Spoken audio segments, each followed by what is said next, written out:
Good evening, race fans. Welcome into race 5 of 13 here for season 32 of Friday Night RODDCAR. As always, here with my co-commentator in the booth, Art. How we doing tonight? I'm excited. My favorite track and combo of, well, probably second favorite for the car. I do love me some Xfinity B car, and Talladega is my favorite track. Xfinity Talladega should be a fantastic combination here this evening. For race 5 of 14, not 13, my apologies. We added the Indy 500 to this season's schedule. But yeah, 5 of 14. And trying to get the race information to pop up here in just a second. Let's see if we can manually override it here. Get it to come back up. Nevertheless, Xfinity Talladega, we should see a lot of 3, even 4 wide in the closing stages. A lot of moves being made here this evening as we approach the midway point of the season. Let's go ahead and get you out on track as qualifying's underway. The overlays will pop up here in just a second whenever they feel like it.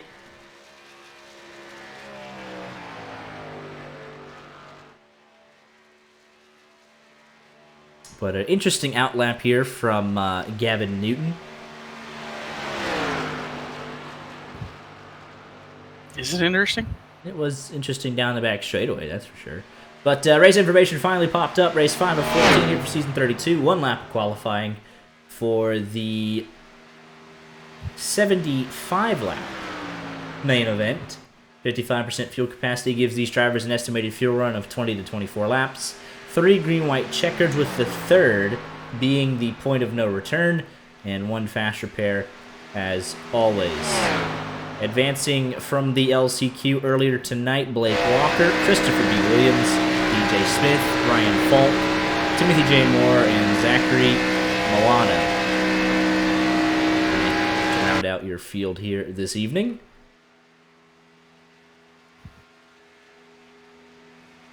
Let's go ahead and get rid of the race information, bring up the timing tower. Let's go on board Mr. Rod Flag. He knows how to qualify, especially on these super speedway tracks. Perry currently top of the board, 54.116, beat by Timothy J. Moore, 54.0. Time's coming in hot and heavy now. AJ Green, top of the board. Barry Tiller, first man into the 53.9s.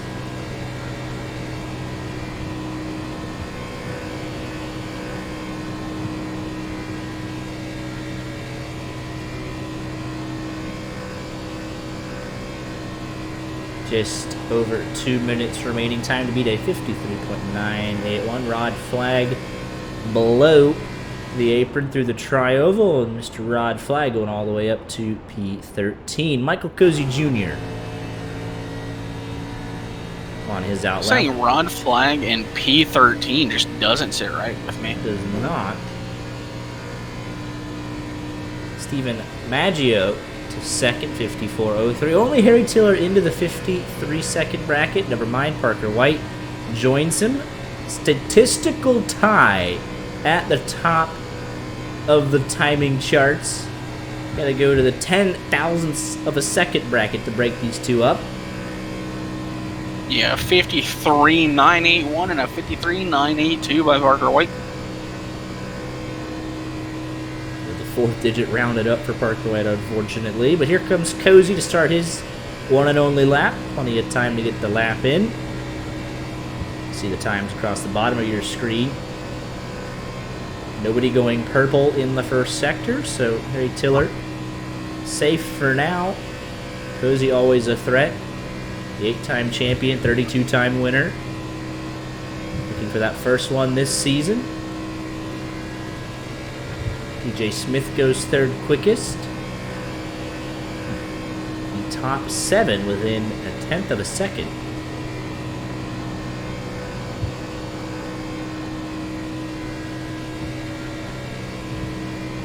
Comes Cozy off of turn 4, not electing to go below the yellow line through the tri-oval. Michael Cozy Jr. at the line will go 5th quickest, 54.0. .03. 10 seconds remaining in qualifying, and that is it. No one else even on track.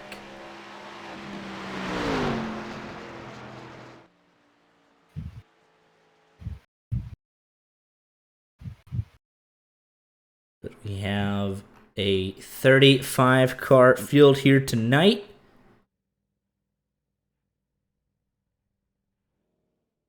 .75 laps. And we're gridding up here, and it is time for picks to win. I'm not ready.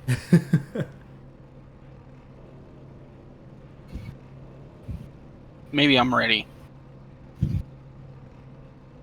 I think I'm deciding strictly based on a number color right now.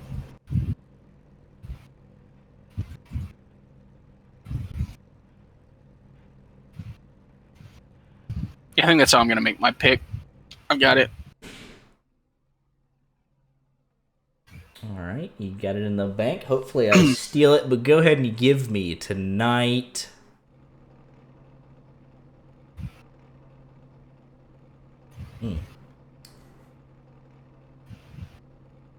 Give me Parker White in the 95 machine. I said I'm picking based on number color, and you're going to pick the basic one? Yeah. Nah, give me the 75 machine. Bright pink numbers. You know where he's going to be at on track. Give me DJ Smith. Has had P3. 3 career starts all this season, and he's ran well in all of them, just hasn't gotten the finish that he has deserved as of yet. Michael Cozy Jr. barely needs an introduction. The quite possibly undisputed GOAT of RODDCAR. Starts 5th, looking for his first win of the season. I like how you said possibly undisputed, as if there's another person close. Not really. As if there will be somebody, but all 35 all the way back. Chris J. Bowling in the 026, making his RODDCAR debut and starting right at the tail end of the grid. Steven Maggio was in reverse there. That could have been awkward. That would have been funny. But if we're able to get another, 10, I was going to say 10 years, 10 seasons or more of RODDCAR on the YJ Media channel, we have another 8-time champion, we could start the debate. But until someone gets, 4, Yeah. I don't even think it's close. 4, I think. If that's true, I'm going to be very sad that I picked that number. I don't know my RODDCAR history. I'm not Corbin. The Merchant has 4.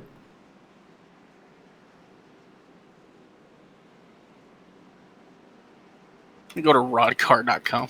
Check out the champions.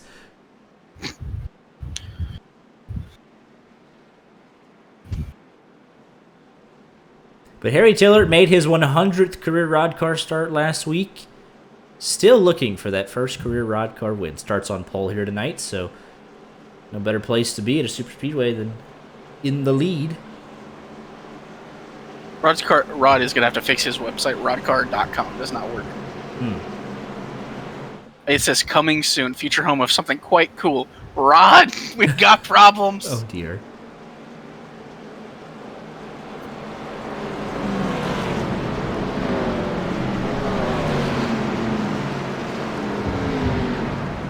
Does it really? Interesting. I didn't know we were fixing the website. Wait.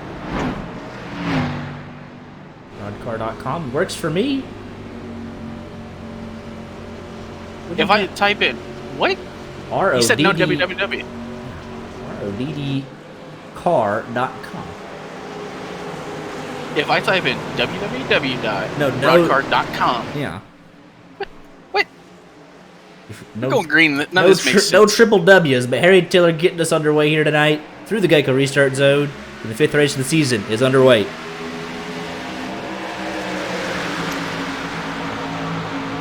Even if I do no run. What? I'm loading up Firefox. Well, already we got some 3 wide further back. Dylan Kemp, he's +4 before we even get out of turn number 2. Weird. 9 machine. Headed in the right direction early. He's got Christopher Hill behind him. We're getting that 3 wide formed up early, but out front, stalemate 2x2 for several rows. So he leads that first lap, as I believe Scott Warren's now coming up to lead that third line. The Merchant does in fact have 4. Got Warren sitting in the 20th position right now, so third lane. Gonna need a little bit more help. Parker White leads at the line. First of 75 here this evening. Parker White, a 10-time winner. No 3 wide within the top 20. Back to 20 seconds where you find that first of 3 wide. Someone's surprised. Oh, we got... Parker White might go around. You're kidding me. What a save, potentially save of the year. Steven Maggio gave him all he could handle. And then some, and that's going to check up the whole field. Get some guys out of line, 3 wide. Now probably about the 6th row on back. I cannot believe Parker White saved that race car. Let's go back this up on board real quick. Just watch the hands.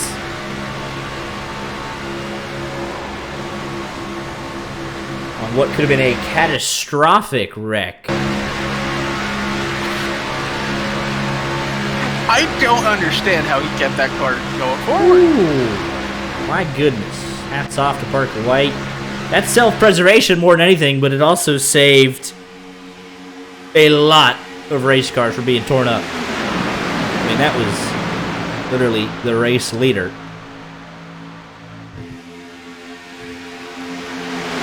No change at the front. It's either been Harry Tiller or Parker White.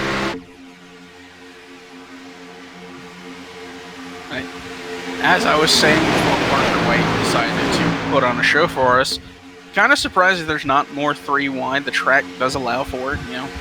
Widest track there is. AJ Green was thinking about going up, then thought about coming back down, and he eventually gets forced out of line, so he'll lead that third line somewhat begrudgingly. He's got the 088 of Blake Walker behind him. Blake advanced from the LCQ earlier tonight, making his RODDCAR debut. Second in line on that third lane. The 088 up to 8th place. Ooh, now 7th. 4 wide, Steven Maggio. In the Twisted Tea machine, got Tyler Lonan behind him. 4 wide for the race lead here at Talladega. That 088 coming off the wall. They were making it very tight there. They're banging doors. 4 wide at the line. I think it was given to Parker White. Parker White had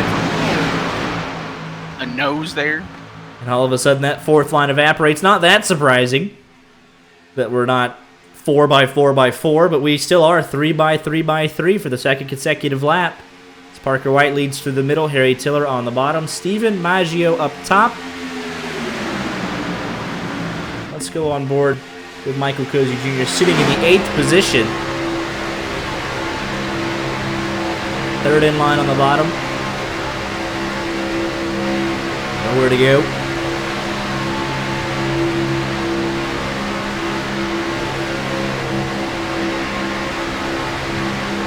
A little further back. Let's get everybody. There we go. Let's go to Blake Walker making his debut.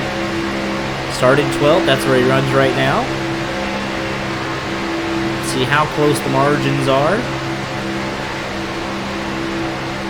It's funny to be like, started 12th, that's where he is, and he's less than half a second from potentially leading the race.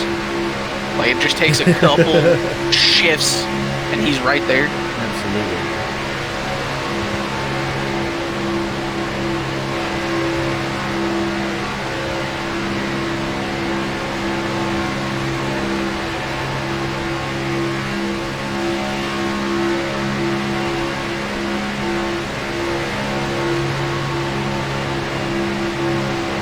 said before, they like to get a little snaky there.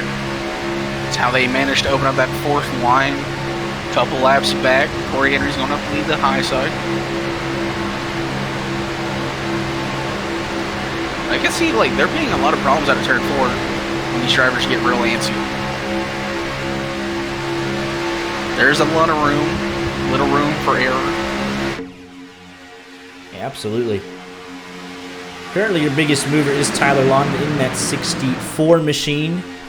Third man in line on that third line. And all 35 cars back to Jacob Roth. Just separated by 1.8 seconds. So they are all in the lead draft. Was that DK going 4? He's bouncing off the wall. Oh, on board with him.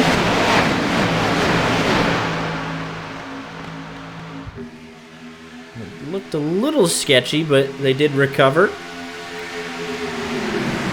For now.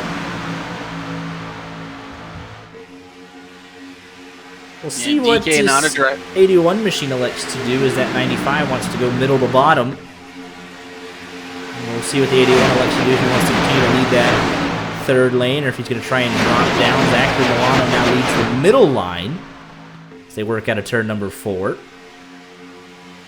81 doesn't have a choice now, as they lost a little bit momentum off of 4. Garrett Delph pushes Milano. Corey Henry pushes Parker White. Milano leads at the line.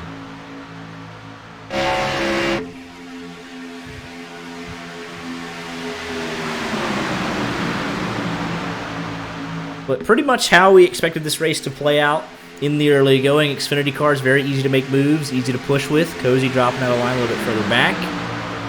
So that third line will always be a factor. And we even saw a little bit of 4 wide in the opening 8 laps.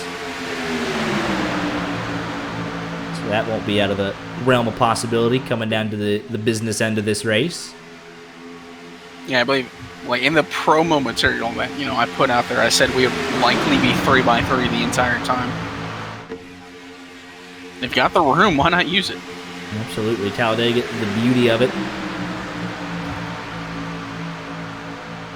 You have to monitor your engine temps at this stage. You can push to get a car ahead of you clear if you want to get some clean air on the nose. So whether Garrett Delph gives a nice shove to the 6 and the 6 moves down, or so on and so forth, you are able to make things happen by timing your pushes and getting those runs lined up down the back straightaway and on the front stretch to a lesser extent. But we'll see a lot of moves later on going into turn number 3, guys going from top to bottom, bottom to top, trying to block off these runs. It all depends on who's behind them, pushing them.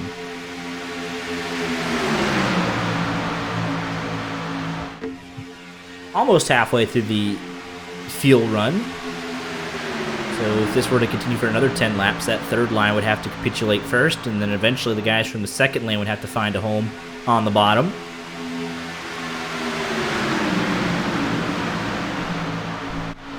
But another one of our RODDCAR debutantes, Chris J. Bowling, up 22 spots in that 026 machine. Is it Bowling? Bowling? I mean, it literally is bowling, but, like, not every name is pronounced, you know, the way it's spelled. Who the heck knows? Probably should have provided that information.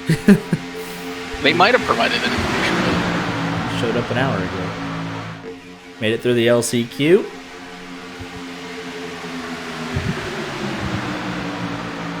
That's really all you gotta do, huh? Yeah. Everybody's got an equal shot to win. Here's Tyler Gary. Let's just go on board with him. He's just runs 17th currently. Just get an eye what's out the front windshield of this 26 machine. But if you're sitting here 3x3, about 6 rows deep, not a whole lot you can do. Just pay attention to the car directly ahead of you, trying not to run them over.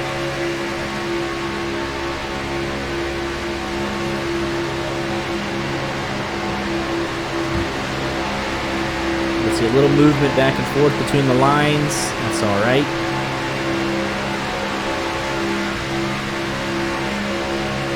Everybody trucking along at 200 plus miles an hour, 3 by 3 inches apart, making it look fairly easy for the most part.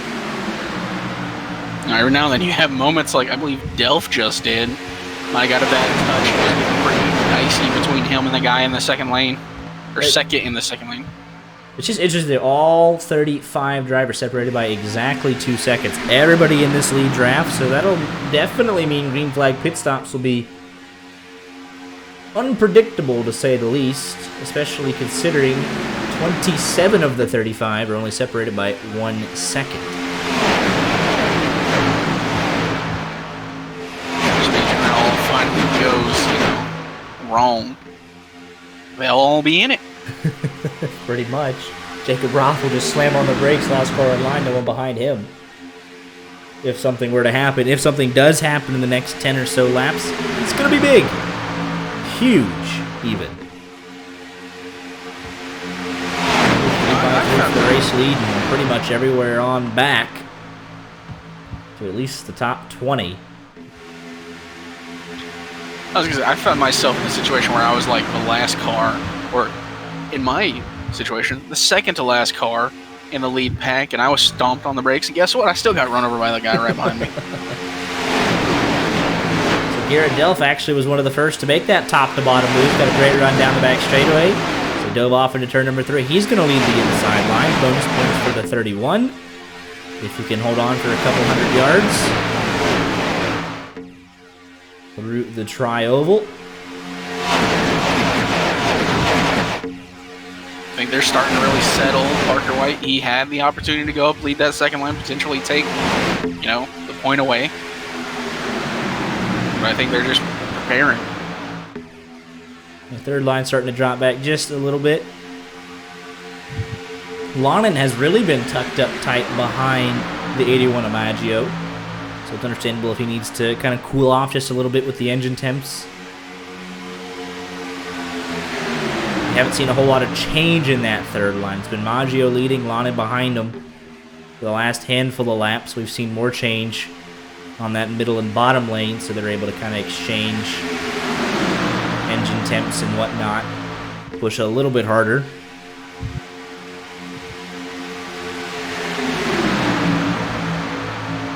Complete lap 15.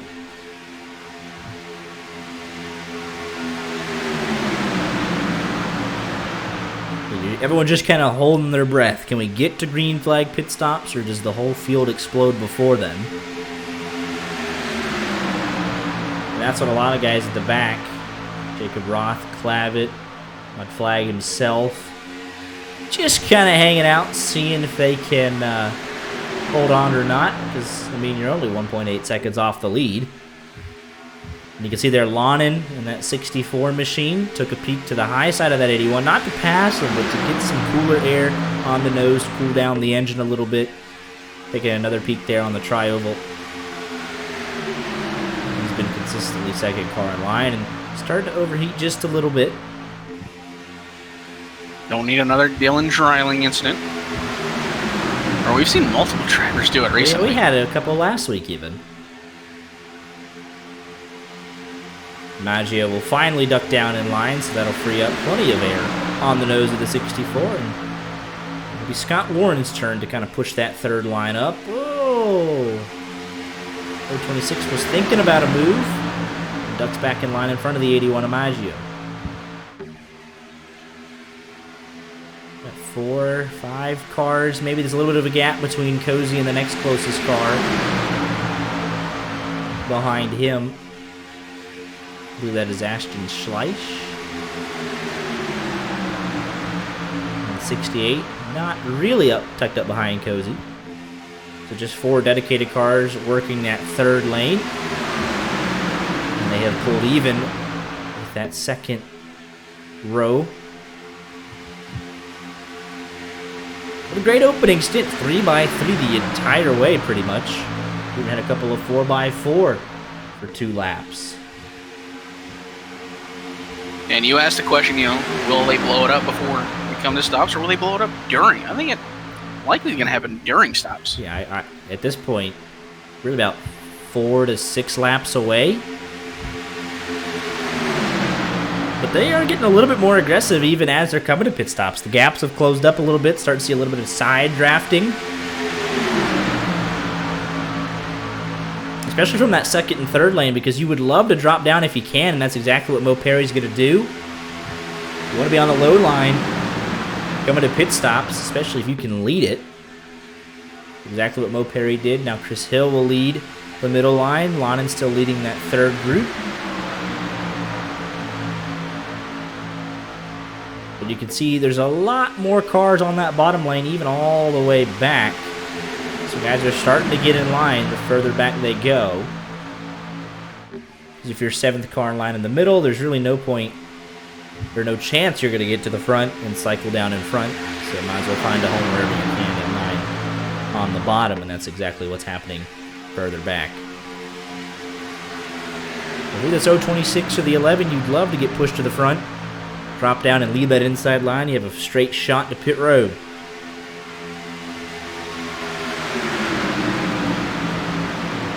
Laps in this time by. We're on a blistering pace right now.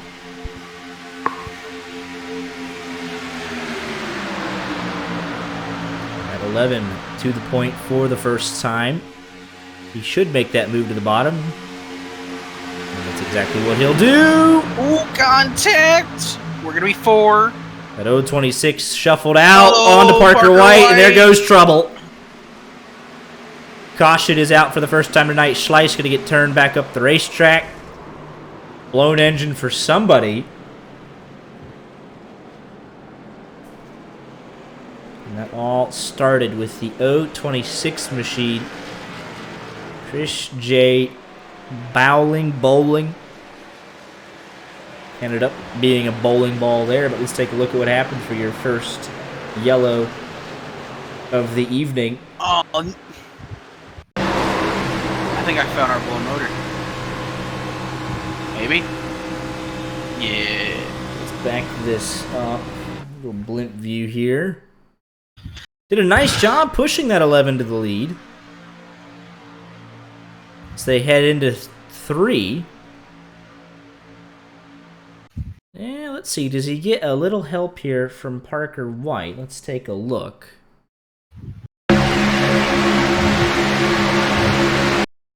I'm going to say no. It just kind of turns down into Mo Perry. It's the whole field swirly. Then comes down to get Parker White up into Lonin. And Scott Warden eventually ends up going around. And it's off from there. So 26, unpredictable there. The 088 of Blake Walker leading to Scott Warren. Cozy Jr. gets collected. Walker, DJ Smith, Ashton Schleiss.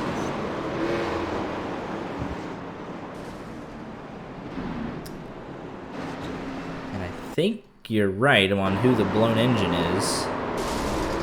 Yeah. DJ Smith. My pick to win. I mean, he's got fast repair. Was he able to coast it to pit road? Let's see here. Because if that, he does save having to tow. Oh, he didn't take his fast repair. I don't think. So his race is done. Yeah. Because he comes into the box.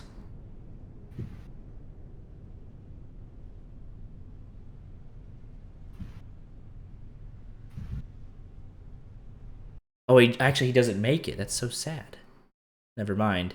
He was 2 stalls short, so he will have to tow. But he should have the fast repair checked now. But that's heartbreaking, honestly. He's still in it. All right. I thought he was stopped in his box, but it was too short. And so he will have to tow. But he's close enough. It shouldn't be that long, so he's still in it. Let's take another look here. On board with him specifically, DJ Smith 75. Wild ride here. Blake Walker coming down, and it even blew before he hit the wall. So the secondary shot, the engine was already gone, which is... He takes a big hit here. Right square in the front of the car.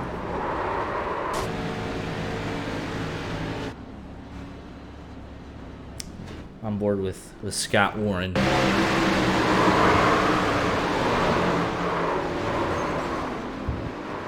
A wild ride, but really didn't hit too much. Dean Clavitt does it all unfold out his front windshield. Everyone back here able to use the brakes in time.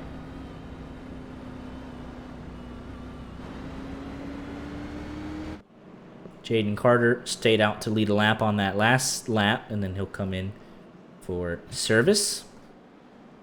A couple others looking to double pit further behind. That'll give the lead of the race to Christopher M. Hill.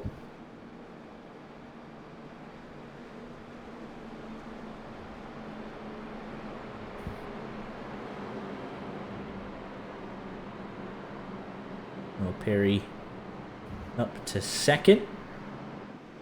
Parker White third. Milano fourth. And Tyler Gary rounding out your top five. Yeah, I'm just saying there's a hood back on that 75 machine. Looks It's like looking good. The crew's able to use that fast repair, and he is back in the race. Not super confident, but should be one lap down, I believe. It's a good-looking race car. I'll give him that. It's a very good-looking race car. No fast repairs remaining. You have to go about 50 or so laps without one. We'll see how he manages. can I make you a new pick to win? No. I want to jinx someone else. Yeah. That's not how it works.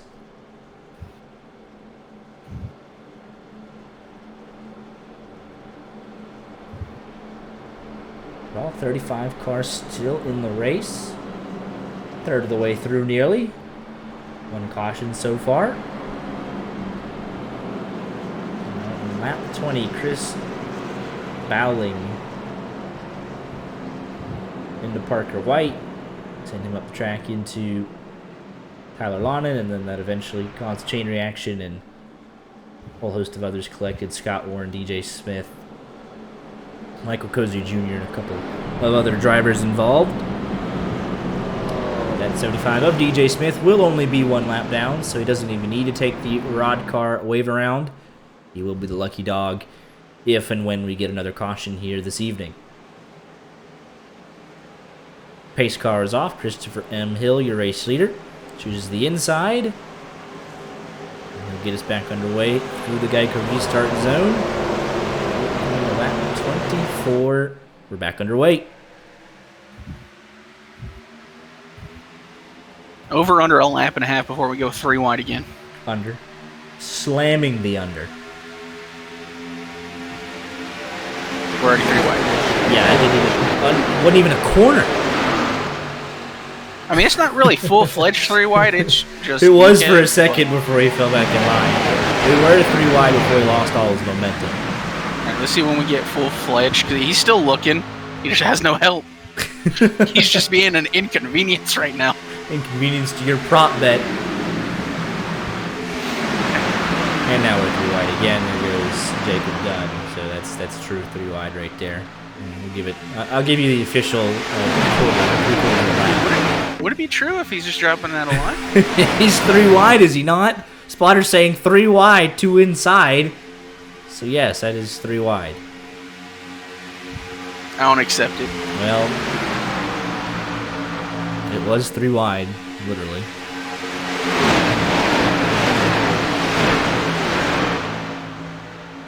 Tyler Gary ends up leading that second lane, and that third lane now developing with Kevin Spencer, Michael Cozy Jr., Tyler Lonan jumping up there. So that might have actually been about a lap and a half. For it to be like, well and truly, yes, the lap and a half. All right, where's the wrong quarter brother at? Get betting on RODDCAR races. After this, the boys, we're going to be going to bet at Dave and Buster's arcade game.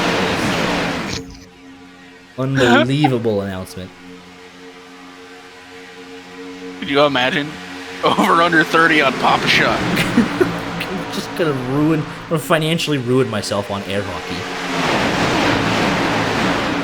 Nah, just bet against yourself. I don't don't understand how that's going to work, because could you not just take a group of 3, 1 to bet and 2 people to play the games, and you just say, hey, buddy, throw every game.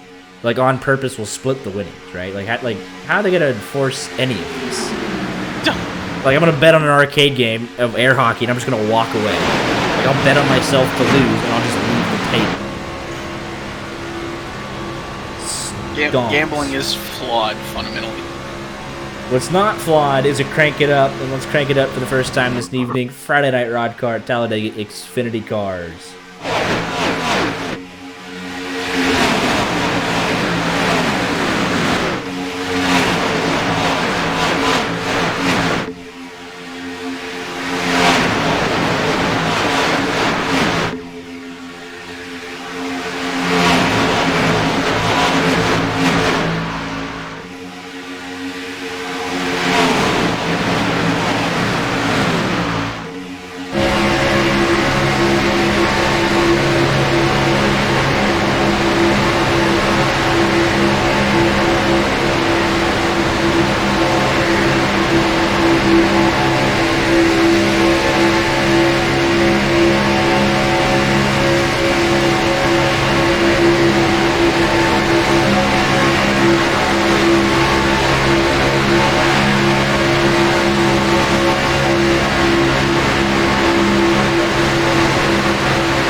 They made it up through the crank it up segment unbelievably. Well done to everybody involved. All 35 of you take a bow. Take a bow. Better than taking a lap. Cause a wreck, you take a lap. If you fumble a football, you run a mile. 3x3 through pretty much the entire field. Again, Xfinity at Talladega always delivers. Ooh, that 6 machine blinking out. Second car in the middle line. That's not great, but you know what? He's here still.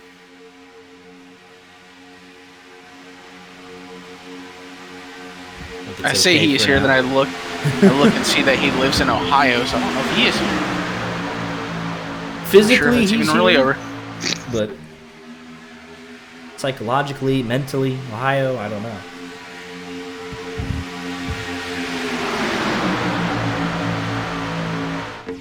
Is anything even real in Ohio? Not at the moment.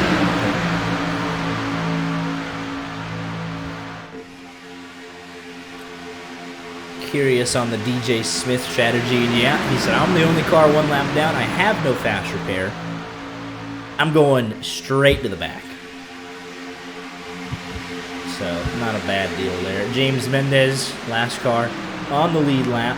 1.6 seconds behind your race leader in the 34th position. So, vintage Talladega, but for whatever reason, there's been no, let's drop to the back, or let's really just get a single file. Everybody except for the back 3 cars is 3x3 essentially. This is incredible, honestly. I'm surprised the back 3 are as close as they are. I mean, look at this field. Even Rod's making his way through the middle right now. Actually had a lot of momentum. Garrett Delph going to pull out a line, go to that third group. Maggio coming with him. That third line has a little bit of momentum right now. Broke up the middle a tad bit. It's going to be filled by Harry Tiller. Rod Flag continuing his charge up towards the top 10. Christopher M. Hill has pretty much led since the restart. Third line needs 2 more rows to challenge for the race lead. Maggio all over the back bumper of Delph as they work through the tri-oval. 32 laps complete here at Talladega. 5th race of the season. A couple of heavy hitters out tonight. Daniel Falkingham, he just picked up his first career RODDCAR win last week. Was your championship leader entering into tonight. Will not leave in all certainty. Most likely won't leave the championship leader. But 3 drop weeks, so this will obviously be one of them for him. We are almost 4 wide, a little bit further back.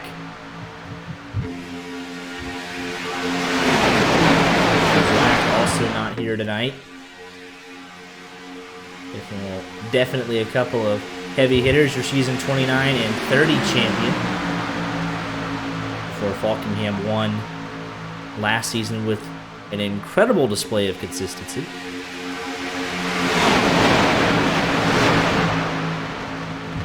Tucker Minner also not here tonight, nor was Bobby Zielinski. So a couple of familiar faces we've seen at the front a lot this season. Only able to make it tonight. Still a packed field nonetheless. Tyler Gary, Christopher M. Hill, Parker White, alone inside the top 5. And that's just as stacked as it gets right there to begin with. Down in 13th. And a plethora of RODDCAR veterans scattered throughout. A couple of debuts tonight, and what more could you ask for? Sold out crowd here at Talladega, as always. We're going to have a little 4 wide here. Not a single person sitting down either. Yeah, it's 4, all right. Yeah, Kim got stuck on out there. A little bit of side drafting from Delph and Maggio. That third lane. Big block there from the 26 of Tyler Gary. They all came in on lap 21. So we're over halfway through a fuel run again.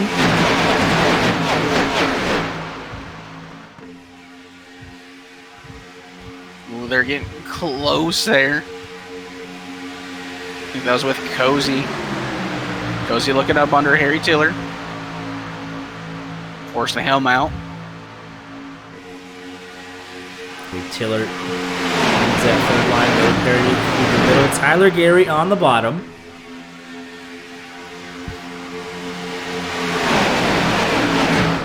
Tell me we got a front row of Mo Perry and Tyler Gary?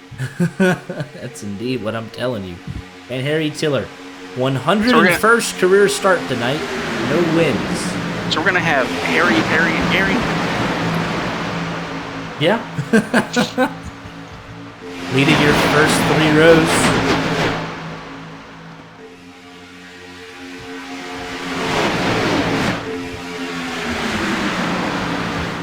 I love you're saying the dumb thing.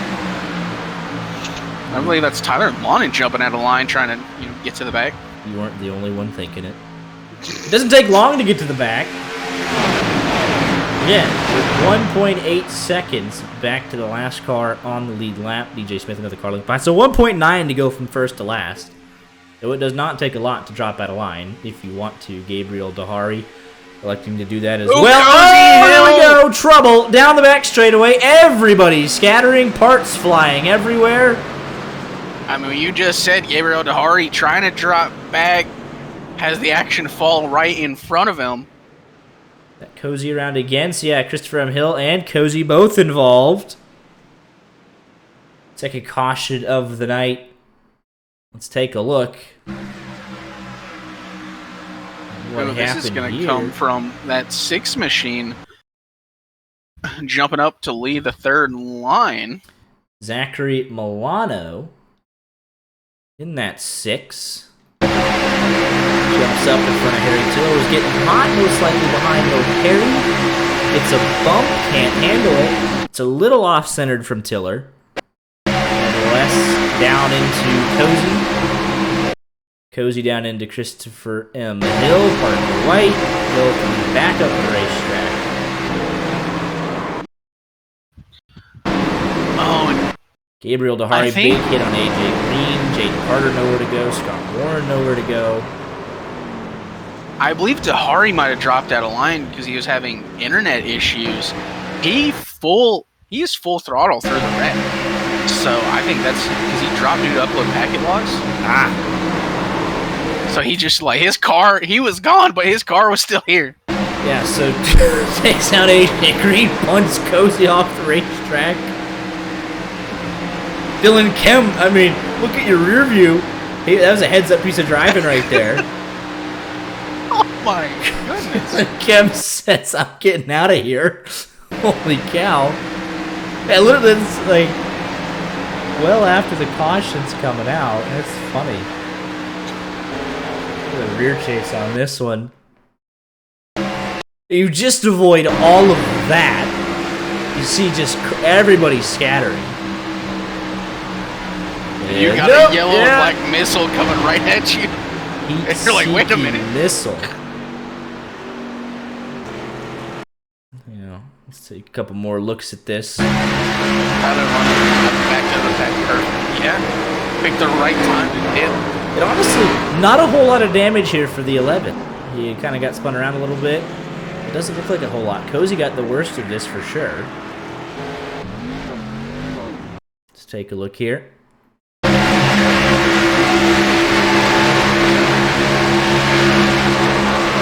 But it was, unfortunately, Dehari with no connection running over Cozy. Loses the whole rear bumper there. Does keep it off the inside wall, though. So nicely done there. Let's take a look here. You got old Jimmy Johnson save, not a save. Saved because he kept first caution of the night. Let's go jump to the second one. Mendez has a good view of both of them. Little contact there. Hello, Corey Henry. Going into your viewing.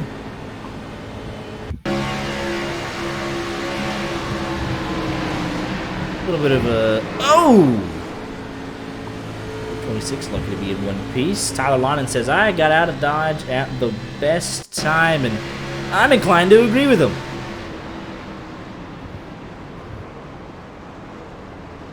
Parts flying everywhere, cars scattering. And he's able to make the right call. So 026 with a little bump there to the 088. Dylan Dreiling, I think, splits most of this. Let's take a look on board with that 83 machine.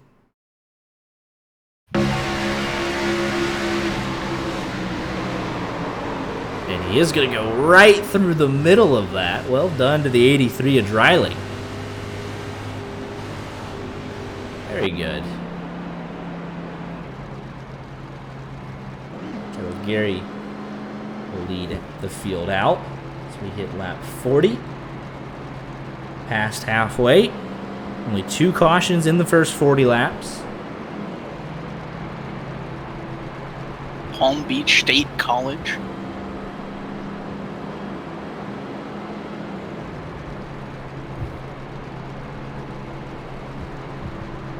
Well, Perry has a Genshin Impact pace game. Yes, he does.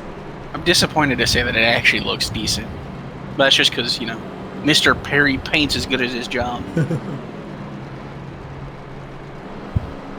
Friend of the channel. Friend of the stream. Not sponsored. Just genuinely does good paints games. Mm-hmm. When he actually gets around to it. Yeah. So with that, DJ Smith back on the lead lap. Cozy able to get his damage fixed. He's good to go. Smithy J. Moore out. And Gabriel Dehari is now back after dropping due to connection issues. And He's the only man. He's 2 laps down. But a decent amount of time to get his laps back. He is the only man a lap down, so doesn't have to worry about it. He's the lucky dog anyways. Don't even need the rod car wave around.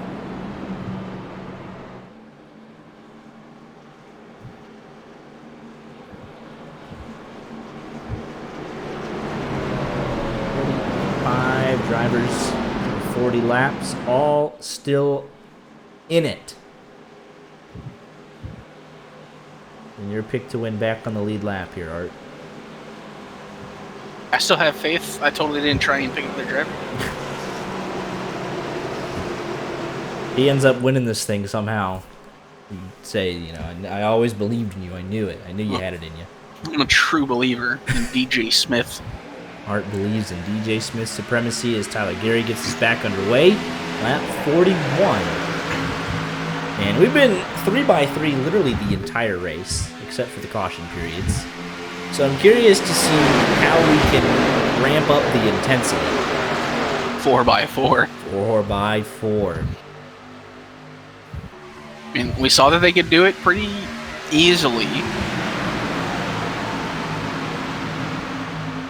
Well, Rebel Marmoset action. I'm going to say that one guy is going to win. Yeah, that one guy will win this race. There will be a vehicle that wins this race.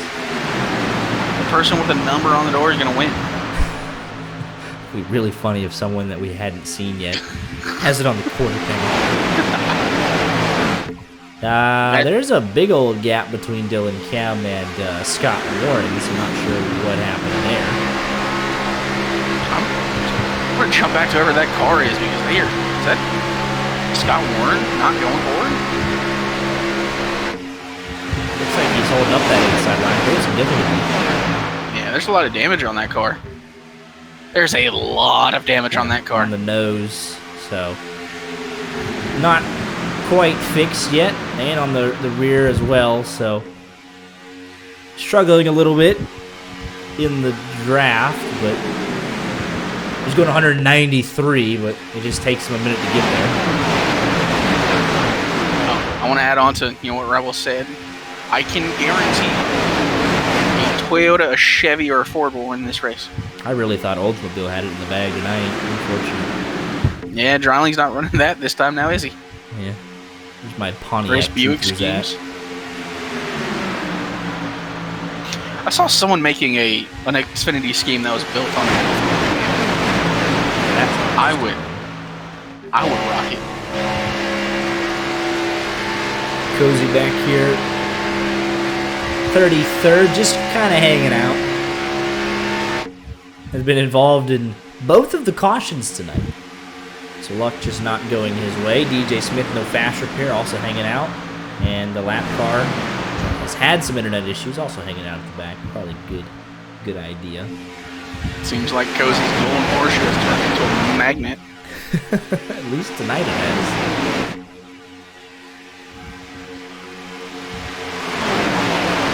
That 3 wide, about mid-pack. Car's not really that sure. Third line hasn't really developed yet after the restart, interestingly enough. It's there, it's just not. It's not forward. There. It's not all the way up yet. Yeah. And we got, I believe that's Joe Swanson trying to make it happen.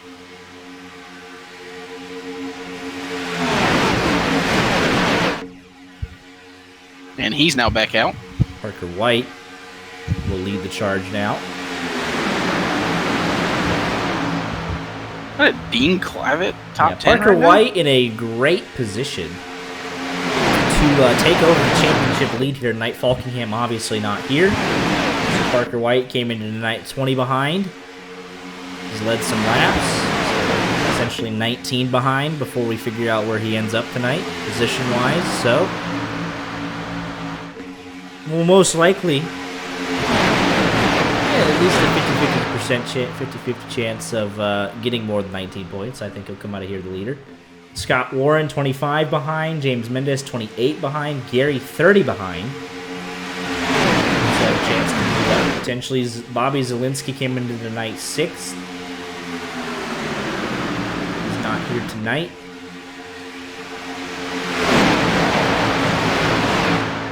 30 laps to go. Harry Tiller going top to middle. Now we're 3 by 3 by 3. A little bit more than that even, but you get the idea. Harry Tiller now completes the move to the bottom. Wasn't all one fell swoop, but he does go top to bottom. Parker White now doing the same thing. Tyler Gary says, no thank you. I want to lead my own line. I'm not pushing anybody. And we are 4 wide. I think that is the 23 machine.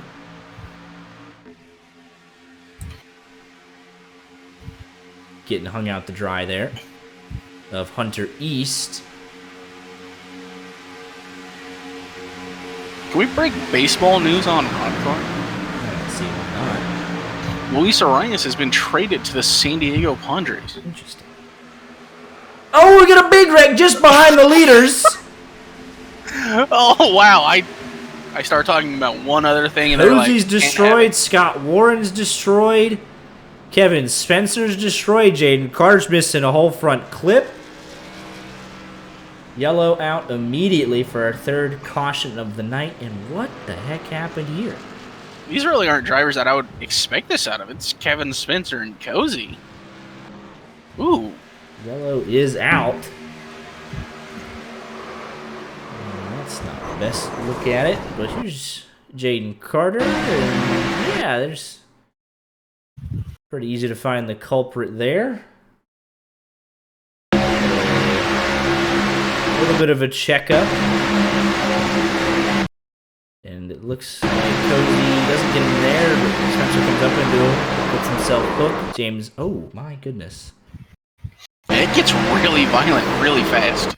Yeah, the 026 machine hooked from Hunter East. James Mendez involved. Jaden Carter going to get clipped by Cozy on the way down. Schleich is in it.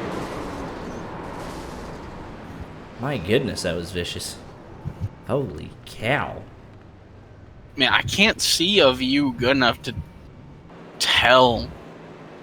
It looks like Cozy is actually going through the back bumper of Kevin Spencer when he's moving up. We're on board here with 026 Chris Ballard.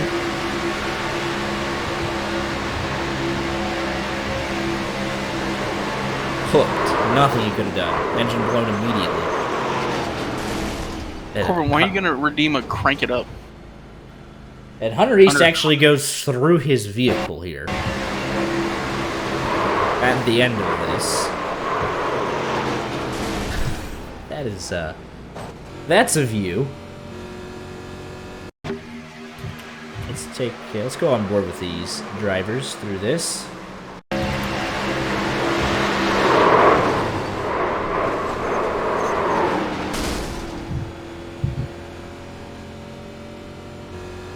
On board with Jaden Carter.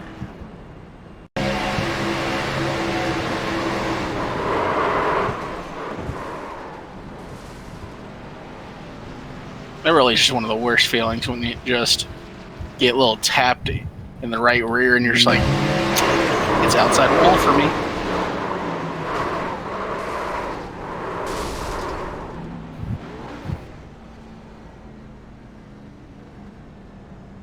I believe that's a blown motor for Cozy having to tow.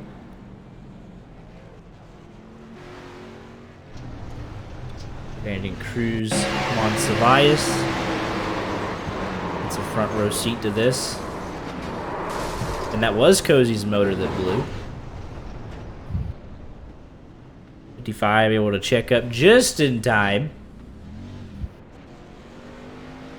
Ashton Schleiss. And that's the contact to Cozy's vehicle. It ends up with his motor blown.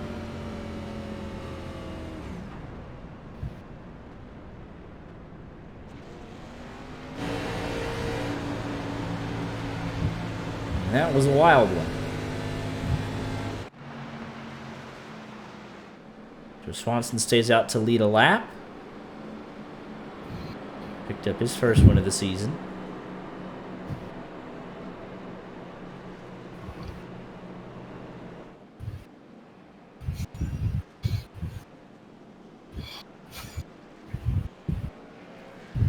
Now he'll come in and get it full of Sunoco Racing fuel, handing the lead back over to Parker White. Most likely your championship leader after tonight. Or East just beats the pace car out. A lot of damage to the right side of that machine.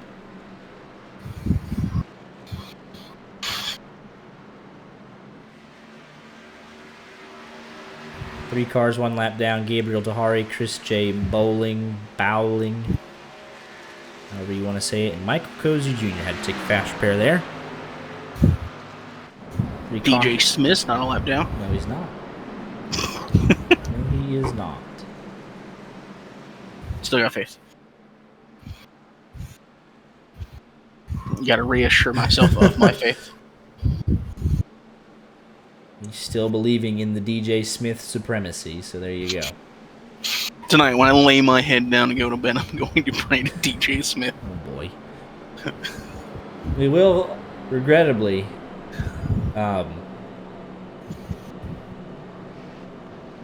crank it up.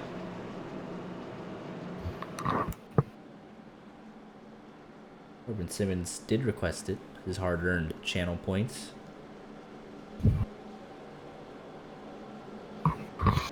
How are they hard-earned? He just sits in there quietly. Yeah, I'm not sure. He hardly participates. He's a mooch. Disgraced admin.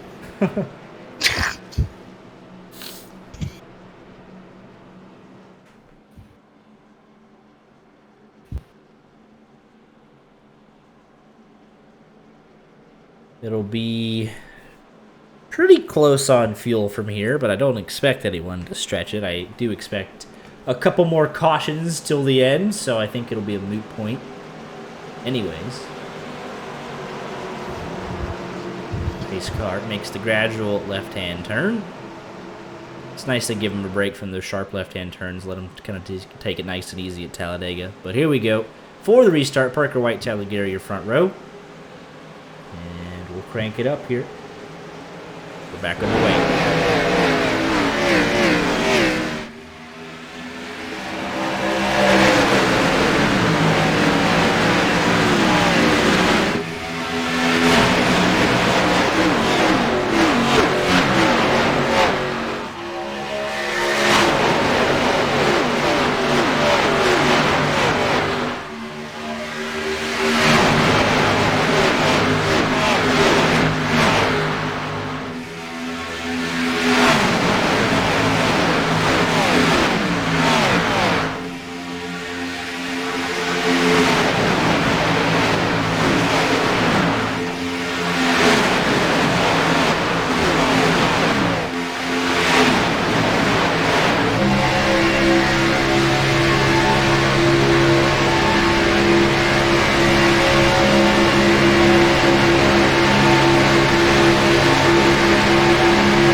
Made it back up from the Crank It Up segment okay. 2 for 2 on that. Dylan Kemp just hit the fastest lap of the race, 49.28.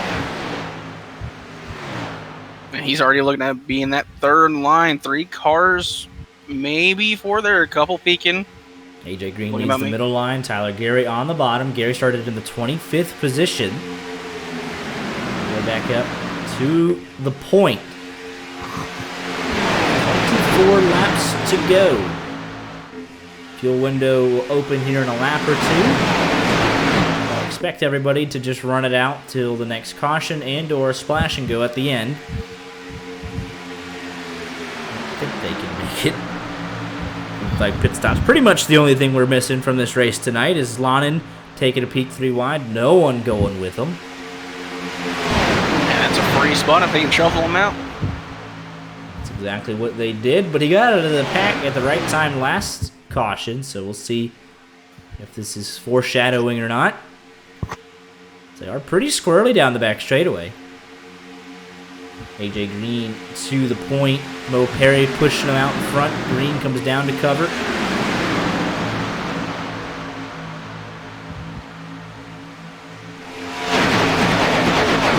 Looking for his second career win. Mo Perry also looking for his second career win.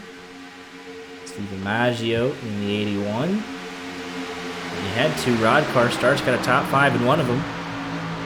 Looking for a win now. Talladega not unused to victory lane. His 17th career RODDCAR win. 21 laps to go this time by. And they make it back around. Dylan Kem now leads that third line with Scott Warren all over his back bumper. Let's go on board with that 76 of Scott Warren. Maggio tries to pick up the run from that third line. Dylan Kem's having nothing of it. Warren decides to stick with Kem. Maggio left out to dry. He's got help. He's going to have 2 cars working with him. DK dropped down. He's got Tyler Lonin. So that actually broke up that third line pretty bad. Killed the momentum, split it into a couple of groups. 4 wide for a moment, so they're going to have to re-rack. Kem back to that third line now. Maggio behind him, Lonin and Dunn. Scott Warren ends up dropping down to that middle lane. We'll carry to the bottom. Milano was thinking about a move to the top. Stays in line, leading the middle. Kem to that third row. 20 laps to go, and the 3x3 for the race lead is back on.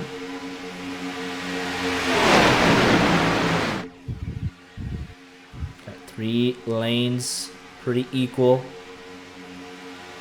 Got 3 cars, 1 lap down.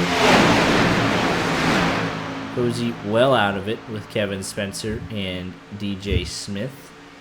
I'm going to say it's kind of funny, the cause of gosh being Kevin Spencer and Cozy Dream. They're working together now. Oh, by necessity, definitely. Cozy having no fast repairs left, probably just wants to make it to the end. We know he knows how to make moves. We're going to be potentially 4. Yeah, we're 4. Maggio's sticking it up out there. Made a couple of bold moves, but don't think this one will work out too well for him. We'll drop right into the back. Not this 002. Haven't said his name a whole lot tonight. Ryan Falk. His second start. He's up in the top 10. Inside of 20 laps to go. Good looking paint scheme, by the way. If we're not saying your name, it is likely a good thing.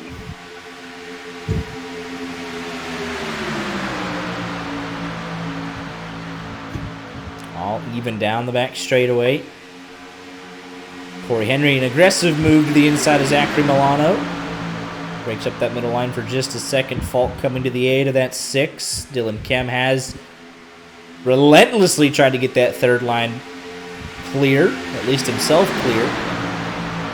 A good move there from the 5. Rod Flag is in all by himself. Not what you want to be doing. Inside of 20 to go. Rod senses trouble brewing. Potentially. Milano, 2 career starts. Leading that middle line. Looking for his first top 10. Potentially a win in his 3rd career start.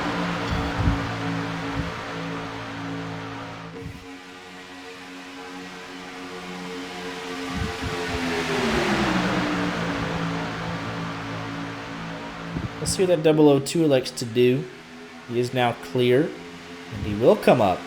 Leave that 6 out to dry. He'll have the momentum, can help with the 9. Ryan Falk trying to lead for the first time this evening in his second career RODDCAR start. Got one going through the grass. 4 wide. Kem going to split him. I believe that was Delph going through the grass. He was able to get back up, but there was a lot going on there. He could have been the least of the problems there.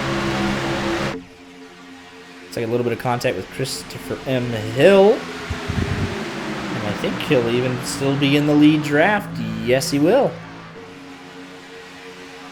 Took a little side trip there. Dylan Kem. Look at that 4 wide move. Contact with Christopher M. Hill through the trial at Talladega. Where have I heard that one before? I'm not going to get over it. There's not a world where I get over it. Kem, aggressive all night, has it finally pay off for him, leads his first lap of the race. With 16 laps to go, they're catching lap traffic of 100 East.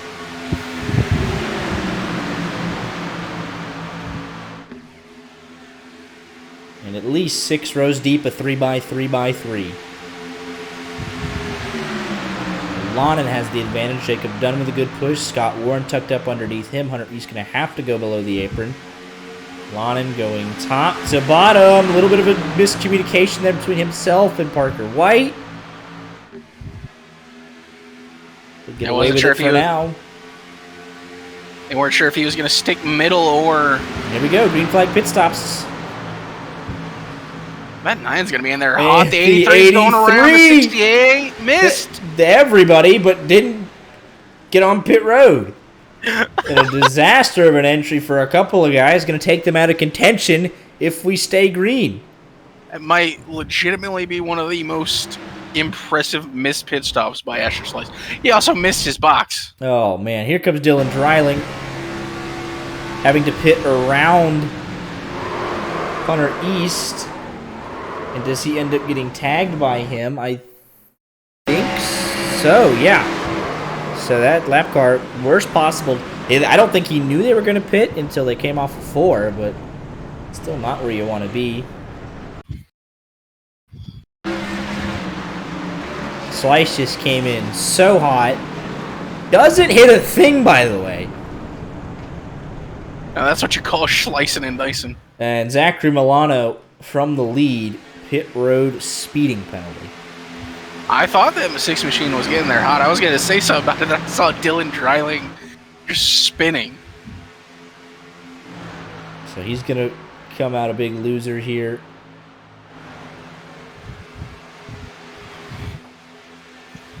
These are the guys that are able to get it together.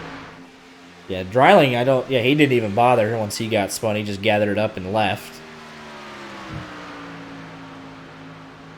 Zachary Milano finally making it out. Red flag going to go by. Pass for 34th there on track. You saw it live. Scott Warren leads. A potential crucial bonus point for his season championship hopes. Jacob Dunn hanging tough on the bottom. 13 laps to go. Pit stops required for your top 19. And this 026 and the 36 and the 23/24. There's contact between Christopher M. Hill and Parker White. So now you're thinking, though, we just had a group pit. We're less likely to get a caution now because we've broken up the lead pack. Especially since pit stops are imminent for the lead pack anyways. So we could actually see this race go green to the end very easily. Just a handful of laps away from this top 19 coming into pit. And we know that's going to drop a couple of them off. And there won't be a whole lot left to fight it out amongst the lead pack. Rod flag going another lap down. I hope to... He will get it right back, though, since they're coming in. They'll blend in. Hope to stay in the lead draft for a lap or two before these guys come into pit. Who's going to pull the trigger first from the lead draft? last pitted on 47, some pitted on 48.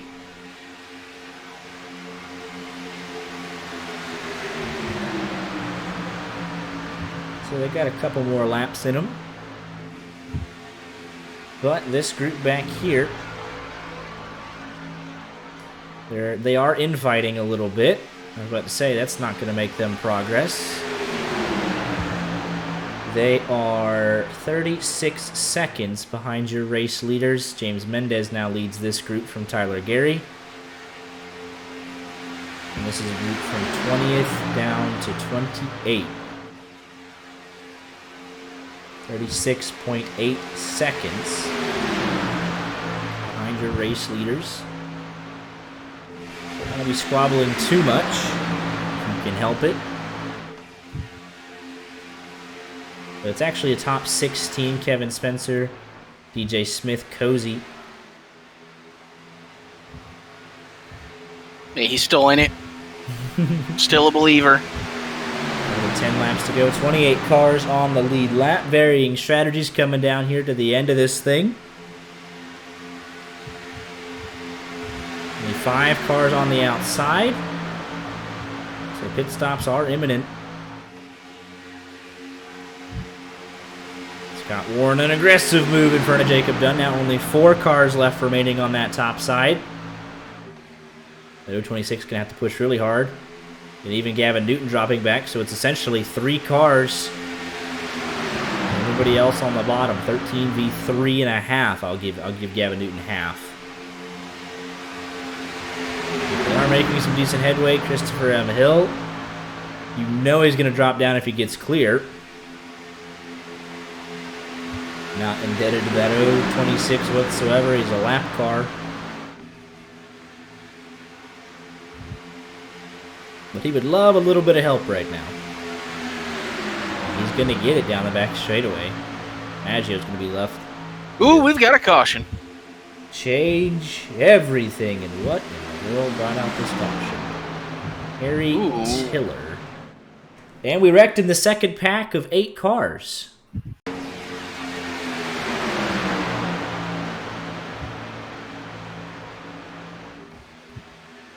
Well, that was a bit silly. Just a little bit, yeah. That was actually quite unnecessary. But they're catching the lap car of Dylan Dreiling. And this really should not have been that difficult to avoid. But for whatever reason, Harry Tiller goes down and hooks Timothy J. Moore. Yeah, I'd like to state that I don't think Dreiling was a lap down car. Actually, he was not, because that's right. He got spun coming to pit road, and he just said, all right, heck with it, I'm going to stay out. So he was not a lap car. He was not entitled to get out of the way. Yeah. It's the only reason I'm saying that. Yep. And for whatever reason, Harry Tiller just goes down and hooks the 74 into Dylan Kim there. I mean, I don't really, like, this ain't a whole lot on Harry. It is a lot of meat in the middle. I mean, he goes down a little. What he's trying to do, though... Like, they're going up to create the lines. I think he just starts to, like, correct the car. And it's just but here's the thing. You are literally in the second pack. This is for 28. What he's trying to do is side draft him so he can't come up. I mean, he had enough room as is. What's the point? Just let him up, but that was just unnecessary. Takes out Dylan Kim for no reason, and they lose track position as a result. So their whole strategy of pitting early, they completely ruined it. So pretty unnecessary caution, ruined an interesting finish.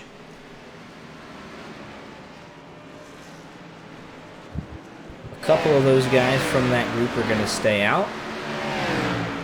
But the ones that obviously just took themselves out can come in for repairs. Should be restarting with 5 laps to go.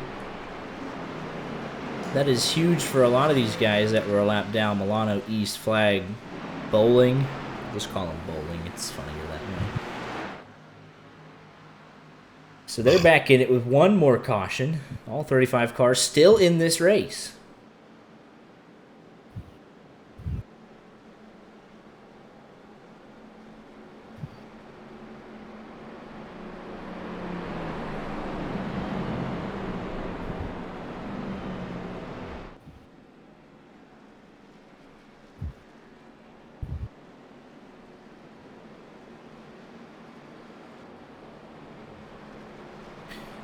So there's going to be no give here whatsoever. None. None whatsoever. It is go time. Go time. Yep. Like you say, pay window is open. Mm-hmm. They're going to try and kill each other. They're going to... Remember the under-over of a lap and a half for 3 wide? It's going to be a corner and a half at most. And that's generous.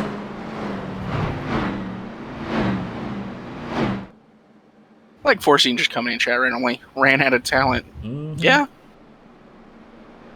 Man doesn't even race ovals that much, but he gets it. So it'll be, yeah, lights should go off on the pace car this time. 6 laps will become 5. Dylan Kem. Got to beat that pace car out. I don't think he will, actually. He absolutely will not. See if he takes liberties here. Yeah, a little bit. Just a bit. Yeah, we didn't see anything.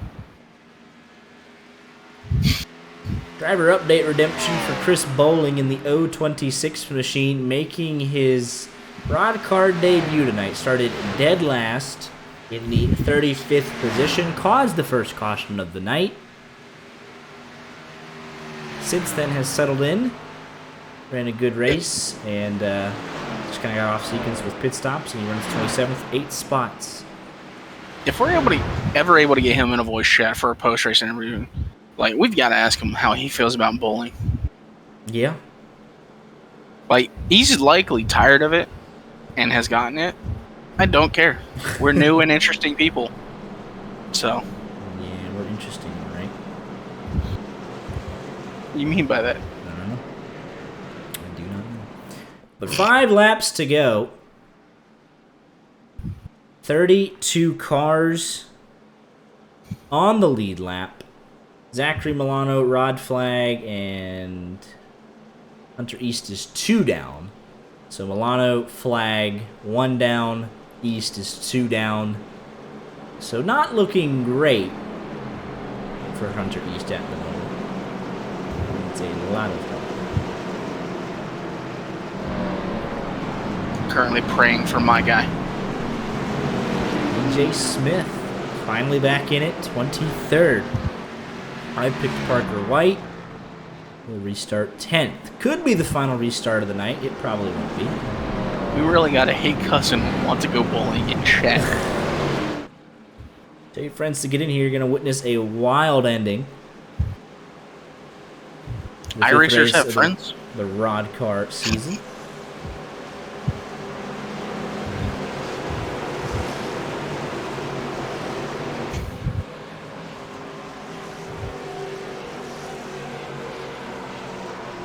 But here we go, through the Geico restart zone. Tyler Geary, Tyler Lonin, Tyler and Tyler show. We're back underway. Big checkup, and we already got problems.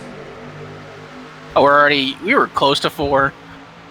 We're going to be back to 4. I believe it was Maggio and James Mendez didn't really sync that ball on the restart. But they made it through for now. So they'll at least be able to get up to speed and then make their moves. One Tyler pushes another. Lonin. All over the back bumper of Gary down the back straightaway, 185 miles an hour and building. Here comes Corey Henry with Garrett Delph behind him. 8 career wins, RODDCAR championship, and a RODDCAR Truck Tour championship for Corey Henry. This one, I believe, was last October, so you know he'd love to get back to victory lane. Scott Warren. It's also been a while since he's been to victory lane. Would love to get back. Pick up his 5th win. He just picked up his 69th top 10 of the season of his career last week. He's leading that 3rd line with help from Parker White behind him.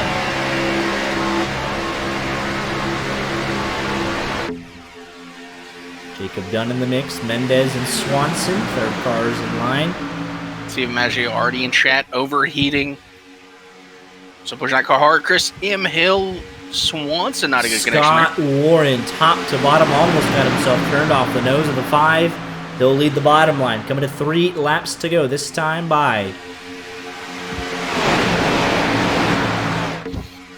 See, good eye, DJ Smith back there. He knows they're all going to wreck, and he's going to get the spots. 32 cars separated by 1.7 seconds back to Kevin Spencer. 3 laps to go. Scott Warren leads by half a car length. Harry Tiller forcing it 4 wide. Cozy trying to get back up there as well. Jacob Roth, Gavin Newton stuck up high, 4 wide. They're getting real close. Harry Tiller and AJ Green. Oh, Tyler Gary, he's about to get split. There's going to be a lot of friction there. 3 going, 8, 1. They're and around. It's the big one. You knew they weren't going to make it.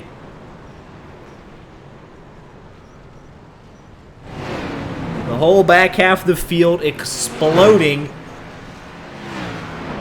It all started right from the lead. Tyler Gary getting a great shot down the back straightaway. Gets him all out of shape. Look at the difference here. Corey Henry with a huge run. It's actually Scott Warren getting hit.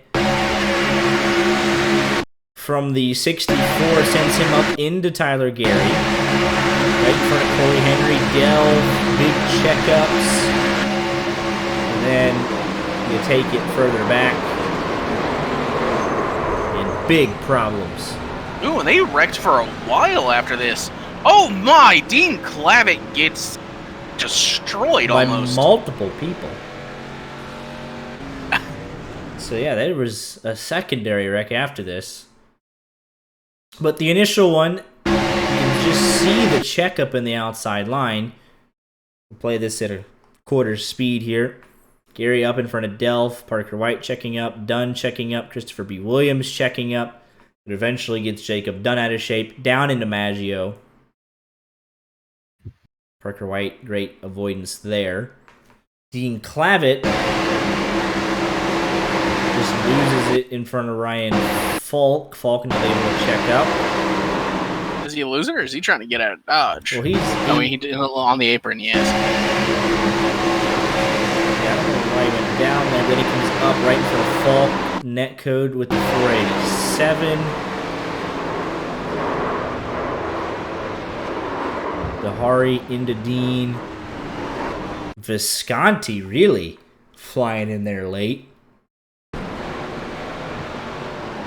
think he was on the ground. He was just wildly out of control. Blew his engine for his troubles there.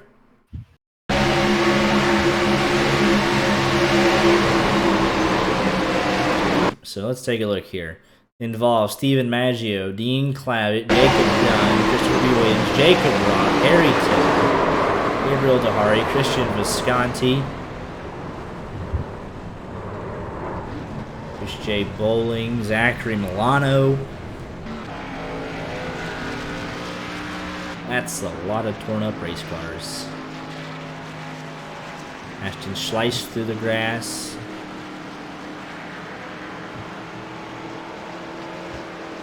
Yeah, that's a lot. But that does send us to our first attempt at a green-white checkered, and we'll bring up the pitch strategy.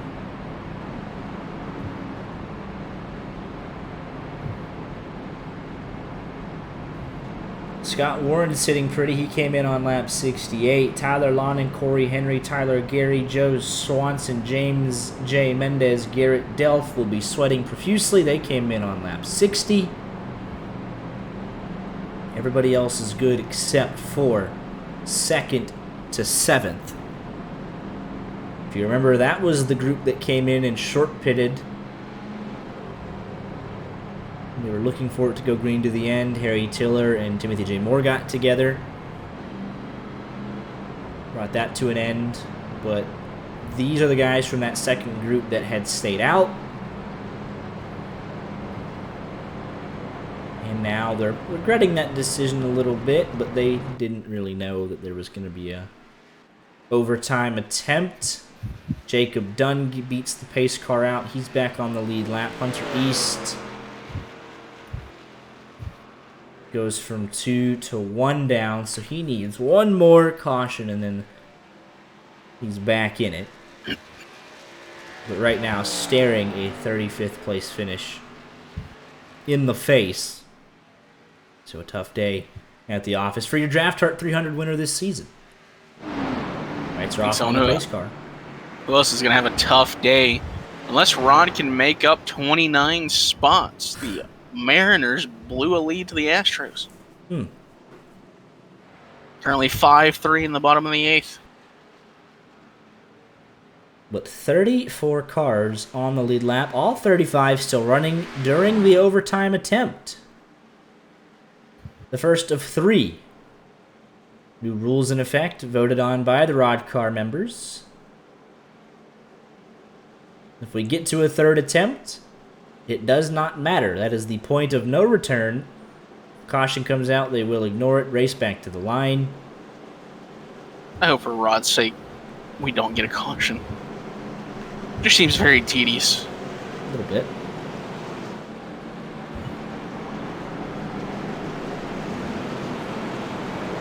Tyler Lonin, Scott Warren, your front row. Corey Henry, Tyler Gay, row 2. Joe Swanson, James Mendez, row number 3. Row 4, Christopher M. Hill and Garrett Delph.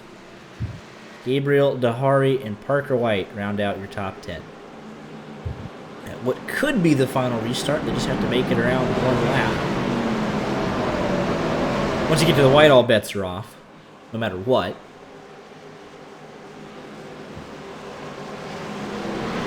But here we go. RODDCAR overtime, first attempt, and green-white checkers. Scott Warren, your race leader. On the bottom, Tyler Lonin to his outside. Through the Geico restart zone. First attempt at a green-white checkered is underway. Not a good jump for Corey Henry. Scott Warren going to come up, try and pick up Lonin, but he'll be forced back down. Oh, he's going to get turned. Tyler Gary. And this could be huge for the back half of the field. It will be. What a mess that was. Didn't even make it to turn 1. Heartbreak for Scott Warren. I think that Cozy involved jumps to pit road. Let's take a look. It literally starts from the restart. Yeah, I mean, it goes right in the middle of it, totally fine. Corey Henry does not get a good jump. Lonin doesn't either. He is clear up, but he doesn't commit to it, doesn't commit whatsoever. And then let's take a look at Tyler Gary. Really, there's no room there. I understand the move, especially considering everyone behind him got a garbage jump as well on the restart. He just turns Lonin down into Scott Warren, takes out everybody in front of him. Caution's out immediately. Hunter East back on the lead lap.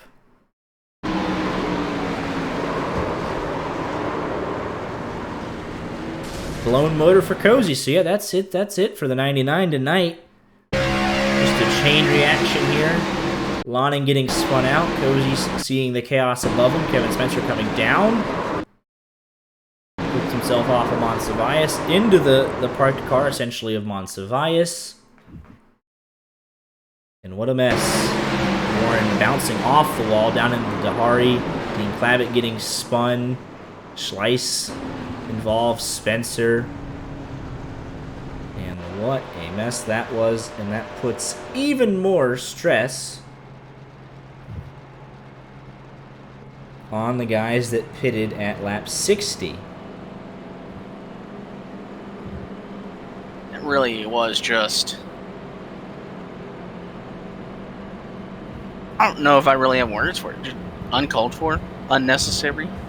Yeah, but it only hurt, like, Tyler Gary gets him the lead. Sure, he wrecked the 3 guys in front of him, but it puts him under a lot of stress for fuel. even more so. Because this is lap 77 completed.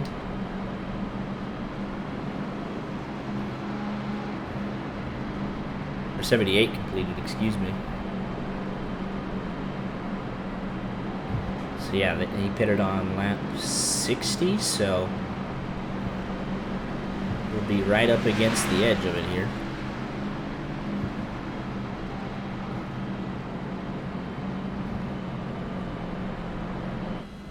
You see him trying to save fuel here. When we're gonna bring back fun facts. If somebody requests it, we will.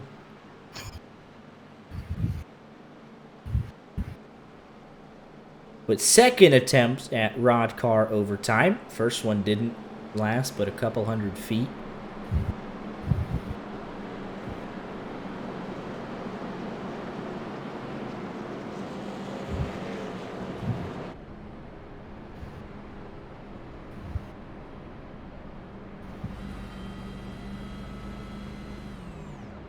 I think the guys that pitted on lap 60 will be able to make it because we had a decent enough cautions, but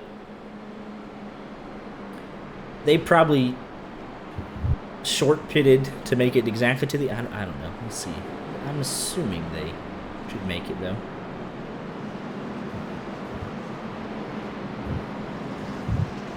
If you can't, or I gotta say it's a skill issue.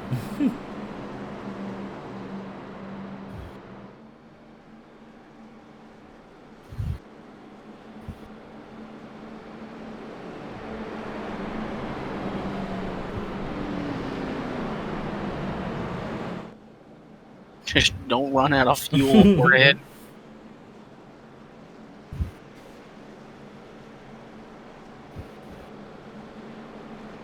Yeah, so unfortunately, the heartbreak continues for Scott Warren. Was leading on the first attempt at a green-white checkered. Ends up down in 35th. Cozy just never got out of the starting blocks tonight. It's not often we say that.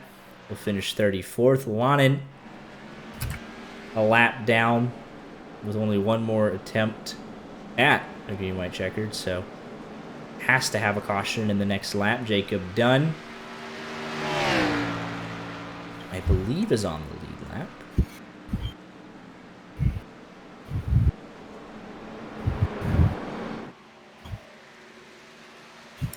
So I believe that gives us 32 on the lead lap.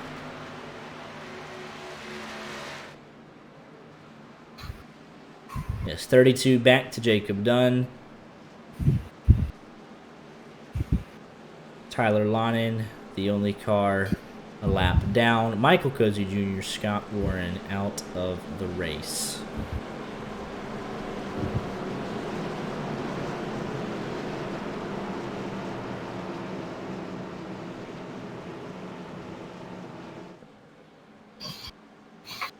Picking fights with people in chat.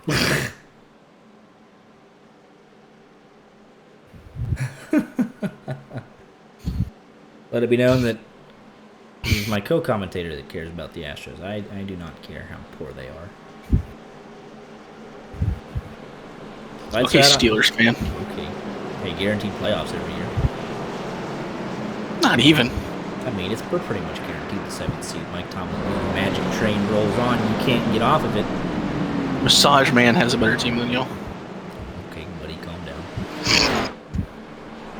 So, at the second attempt at RODDCAR overtime, 33 cars running, 32 on the lead lap, 2 out of the race. But we've had some pretty big ones to close this out, so we'll see if we get one more. I hope Cactus Jackalope didn't actually take that seriously. Well, here we go. Second attempt at a green-white checkered. Tyler Gary, a race leader after a controversial start to the first attempt at overtime. Back it away for the second attempt. Got a Hope Mendez buries him. Scott Warren. 22 was looking. Second line, not a lot of help. Christopher M. Hill going up to start that third line. Got Parker White, Schleiss behind him. Middle line has evaporated. Mendez looking all over the back bumper of that 26. He's going to get a shot from Joe Swanson. That sends everybody scrambling. Gary not going to be able to block all 3 lines. Mendez leads the bottom. Gary leads the middle. Joe Swanson. Someone just put it in the outside wall. I believe that's the 68? Schleiss. 3rd lane not formed up yet, but it looks like we could get back to the white. Don't count your chickens. We're still going through the trial. And there goes the 6 machine. That's 1 car.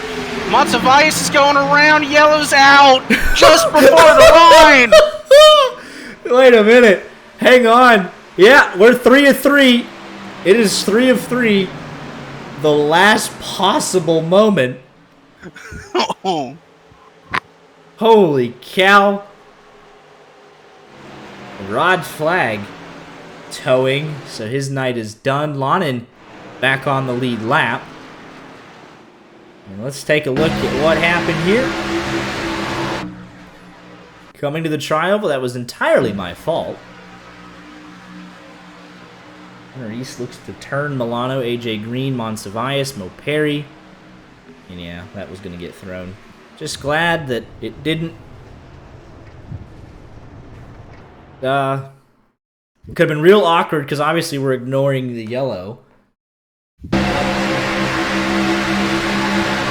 asked a good question. He wants to know who has the lead. It said James Mendez led that lap. Let's see here. Big checkup. Corey Henry has no momentum. Brian Falk, Milano, and then Hunter East getting into the back. Milano sends him down into AJ Green. What happened to Monsivius? They got him around in the secondary wreck. He just gets one over from Dahari. Mo Perry nowhere to go. Mo Perry coming back up the track just destroys Rod. I think I know why Rod doesn't hang out with us anymore. Just killed him. Oh, Perry, your league owner, have some respect. He did not have any respect. Looks like, see, this was coming to the line. Right. It's gonna be Mendez. So the hilarious thing. Oh my! Is that they technically. The leader, and fellas, if we're being realistic, look at when James Mendez crosses the line. He is across the line when the yellow comes out. Oh. If we're being technical about it, but you know. I mean, we saw this in actual NASCAR this year. Yes, we did. It's not when the lights come on. It's when they press the button. It's when the tower. Well, we don't got the tower. Okay, we don't know when they press the button. But James Mendez was leading at the time of caution. Yes, that we do know. Should be no distinction from tower and lights in iRacing. Yeah, that's so funny. All right, so with that, we take Rod Flag out of the race. Monsivius, pretty heavy hit. Mo Perry with a big hit. Lonin gets back on the lead lap, so it looks like we'll have, depending on if Monsivius can get back going, still 32 maybe? Maybe. There's no guarantee that he leads the last lap, though. That wasn't coming to the checkers, obviously, so...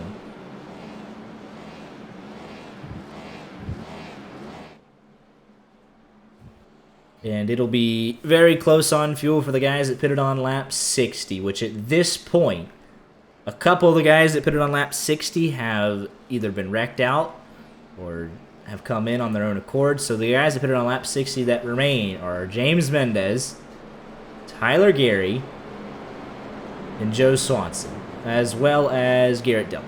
Those are the only guys that pitted on lap 60. Those are the only guys that even have a question on fuel. Everybody else, 100% throttle until they see God or the checkered flag.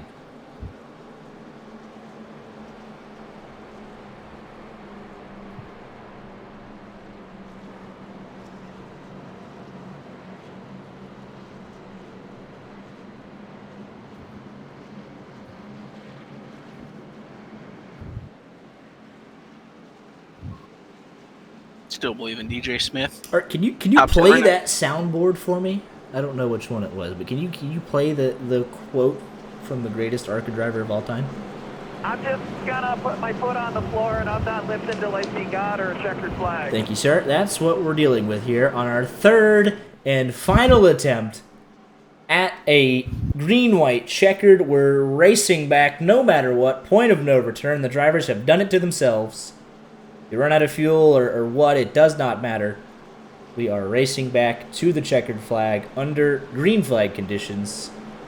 James Mendez, your race leader. Tyler Gary.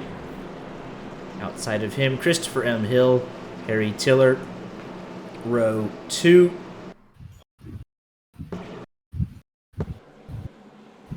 I'm going to believe that if Rod has to actually manually position these drivers, if we do get the yellow, he's going to do it once and then change that rule.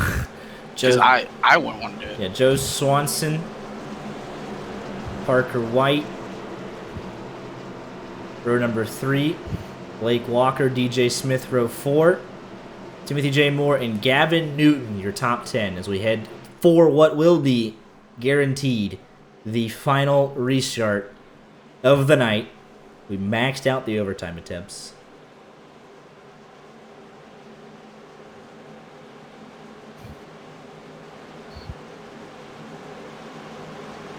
Here we go, pace cars making that gradual left-hand turn. James Mendez looking for his first career win. Harry Tiller is.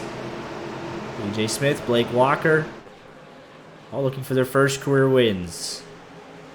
Through the Geico restart zone for the final restart of the night. RODDCAR overtime number 3 is a go. Check him on the start there. Even start between your top 2. That outside line, though, has got 4 cars nose to tail. Swanson and Blake Walker not hooked up. Outside line should have the momentum off at turn number 2. Younglicam already 3. He might have one driver to go with him. And it is 32 cars on the lead lap. Back to lawn and Rod Flag. Never made it back off of pit road. Christopher M. Hill, though, with a nice push to the 92 of James Mendez down the back straightaway. Maggio, now that car in the third line, still no help. No momentum in that third line. It's going to be settled on who makes the move in these bottom 2 lines. Mendez going to get turned from the lead. It doesn't matter. There goes everybody. We have 3 cars racing it out for the win. It does not matter whatsoever. We're racing it back. Delph, Christopher M. Hill will not be a factor. It's Tyler Gary taking the white flag. Harry Tiller and Parker White for the race win. Tiller looking for his first career win. Parker White, Tyler Gary have won several times before. 26 combined wins in first and third. No wins in second. When do they make the move? There's a pace car. What a ridiculous situation here at the end of this 5th race of this season. A wild one. Harry Tiller going to make the move. Gary's going to block. What will Tiller do for this first career win? Can Parker White get up there and help him? They're going to have to work together somehow, some way. Tiller making a move to the outside. Parker White not going to help him. We're going to be 3 wide coming down to the line. Never mind. Parker White is going to push Tyler Gary to the win here at Talladega. Tyler Gary 1, Parker White 2nd, and Tiller very unhappy with Parker White down the stretch.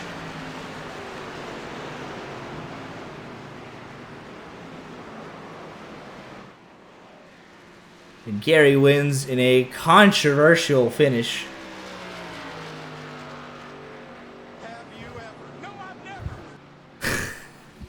So let's take a look at the finish from a better point of view. There we go. With 3 cars, they're just not able to get that run. Gary just blocking them off. And at this point, if Parker White goes with them, they blow by him. And you have a chance at 3? I don't know.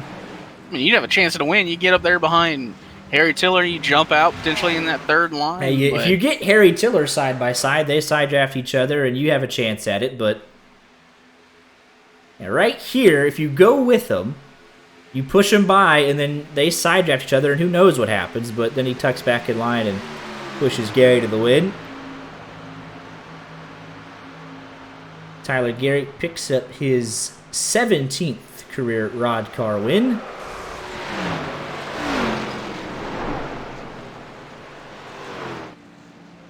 Let's go back to see what set this up,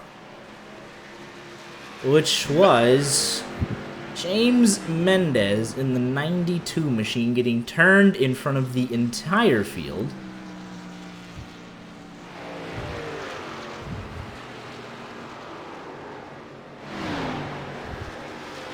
I mean, that was literally everybody on board with him. I mean, there you go. He gets his turn.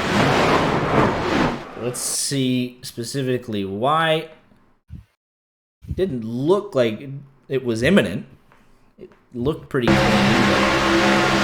Then hard pushing through the corner. He just barely gets him in the left rear, just ever so slightly, and then just insta-turns him from the lead up into everybody.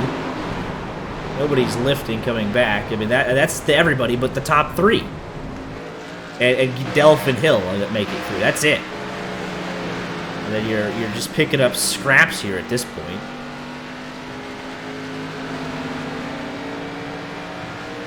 And Carter says, shocked he avoided it. Let's see how he did this. Just, oh, cow, yeah. Oh, my goodness. Yes, he did.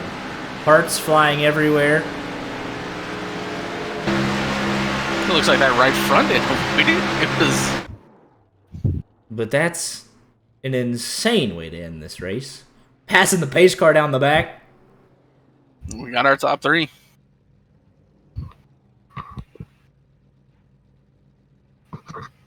All right, well, let's go ahead and get your race winner up in here.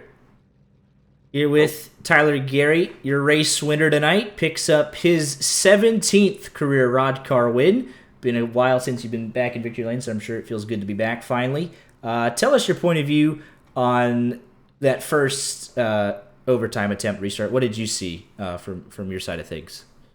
Well, I saw Scott go early, and I don't think anyone was ready for it. And Landon started to creep up like he was going to go top 3. So I shot the small gap there was, and I don't know if he didn't like it or didn't think I was there fully or whatever. And he came back down and fortunately damaged Corey, who I was working with, and wrecked a bunch of other guys. But so that was the first one. Then the second one, we just wrecked him up like whatever. And then what was the mindset, obviously, on the point of no return? What was, lining up on the front row? What was the mindset before, we had 3 cars to settle it, making that move, coming back to the white?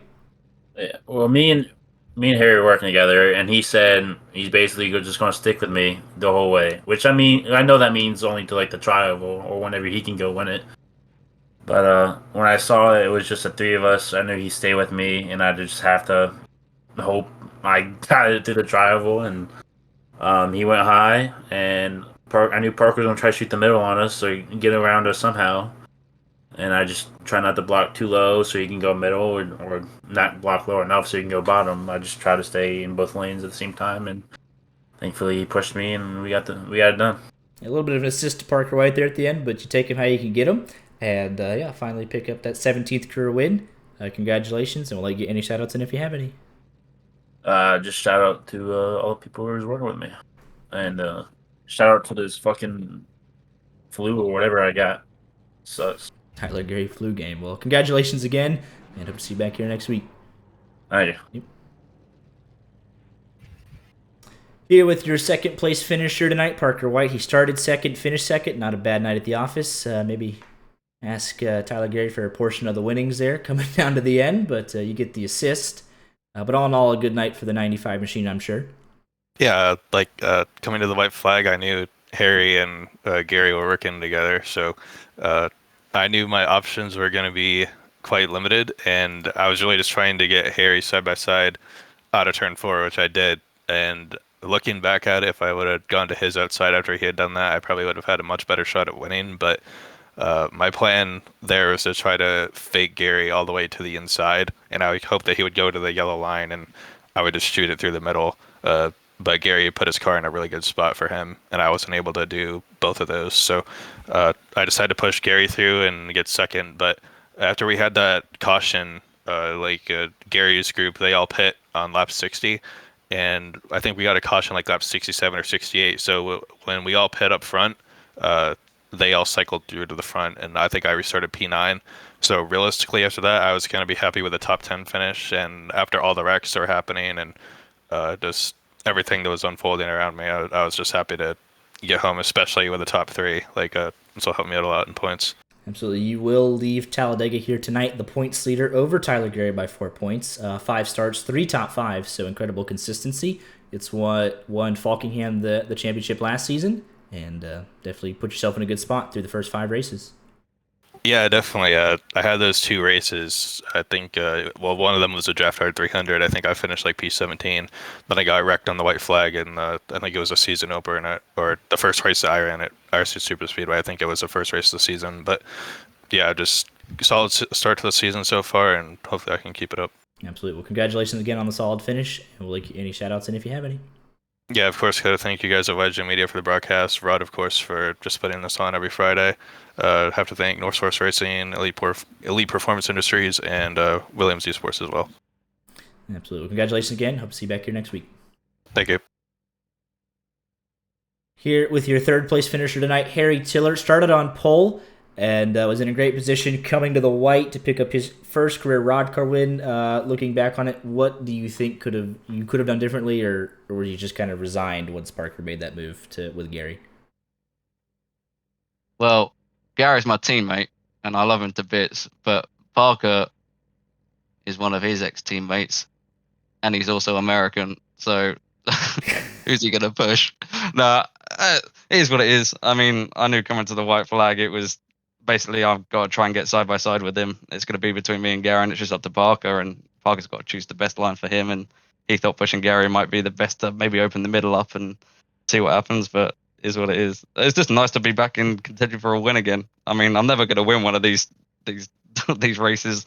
I always put myself in position, but it's difficult. The finishes are always, you never know what's going to happen. I mean, I can't even win at being the best loser. Fucking 3rd, 2nd loser. Well, last week was your 100th career start. You had 36 top 10s through there. No. 37 top 10s in 101 races. Decent ratio. You've been oh so close so many times, and I had another example, so it's you got to think, if you keep putting yourself in these positions, at some point, how many years am I going to say that for? I've been saying that for about 5 years. Yeah, well, the law of averages somehow worked itself out at some point. But yeah, good to see you running up front, though. If there's anyone that deserves a win, it would be you. So just keep plugging away at it and hope to see you in victory lane soon. But yeah. Nevertheless, another great result, and we'll let you get any shout-outs in if you have any.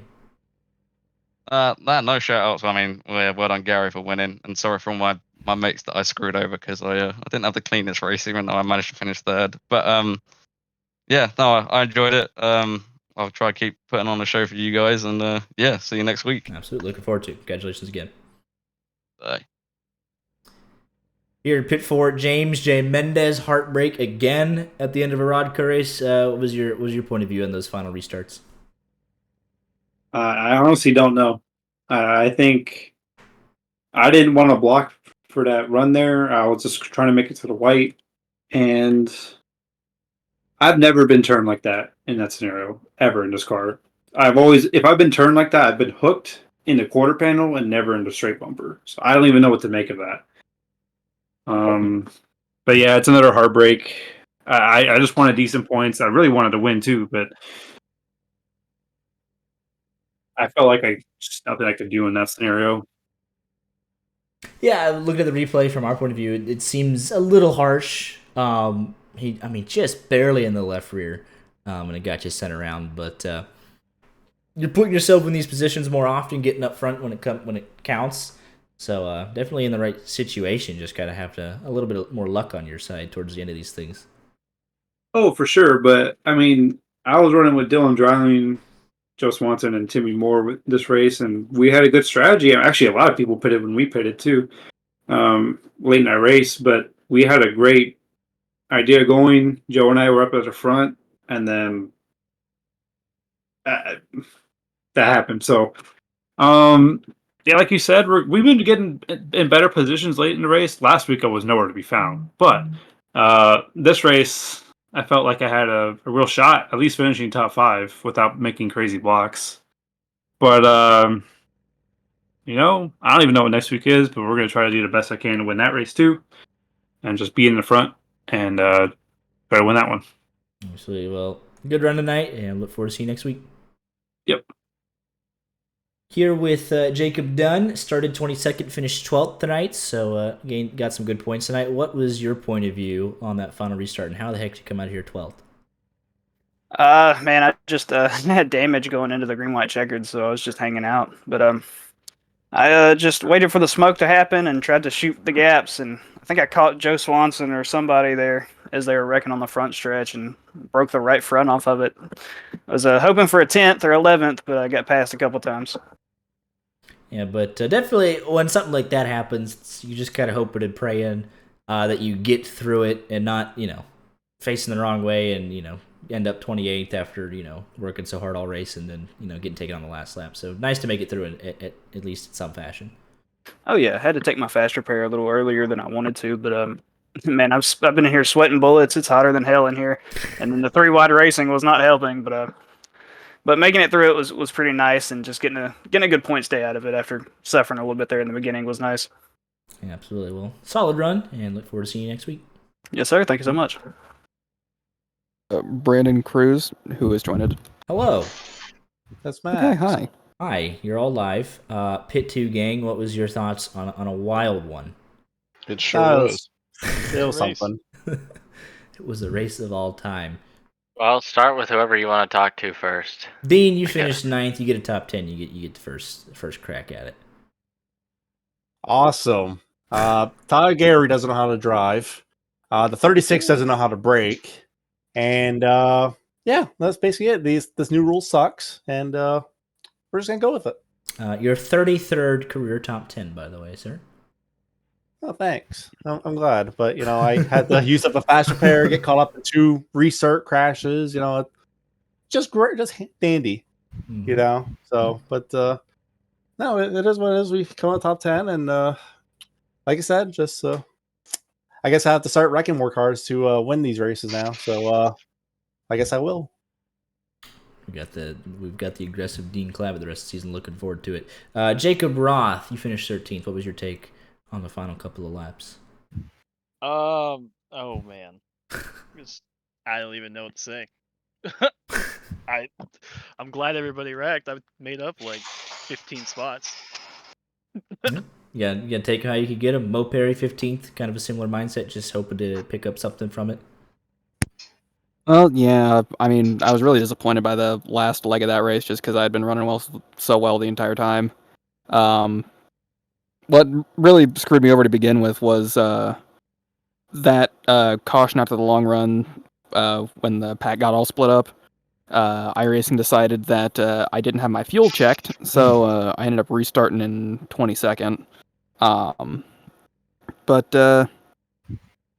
was working quite well with Gary for that time we were at the front, so that was nice. At least I'm still top 25 in points. That's what matters. Man's really trying to establish the Gary and Perry connection. Not really. I mean, trying to at least kind of mend a little bit of a relationship there, because beginning of the season was not great. Fair enough. And then Gavin Newton, Christopher B. Williams left right before he got his airtime. So sad. Gavin Newton, 21st. What was your final thoughts on tonight's race? I mean, it just sucks that the races come down to this. Not a huge fan of the new rules, to be honest. It kind of puts the drivers in a tough situation, and when you have guys like Christopher Hill that weekly are overly aggressive, and I mean I don't blame him necessarily, but like at some point it does get really old being the same guys wrecking the field every single week. So I mean when you're not even at the white flag and he's turning the leader, I mean what else is gonna happen, And it just ruined overall a solid race, and that's how these plate races always go. Is you get 65 clean laps, then you get down to the end of it, and everybody's like, "Oh, let's just start wrecking each other. Might as well." But All part of it. Yeah, absolutely. Well, appreciate the insight, fellas, and we'll see you next week. Mhm. Woohoo!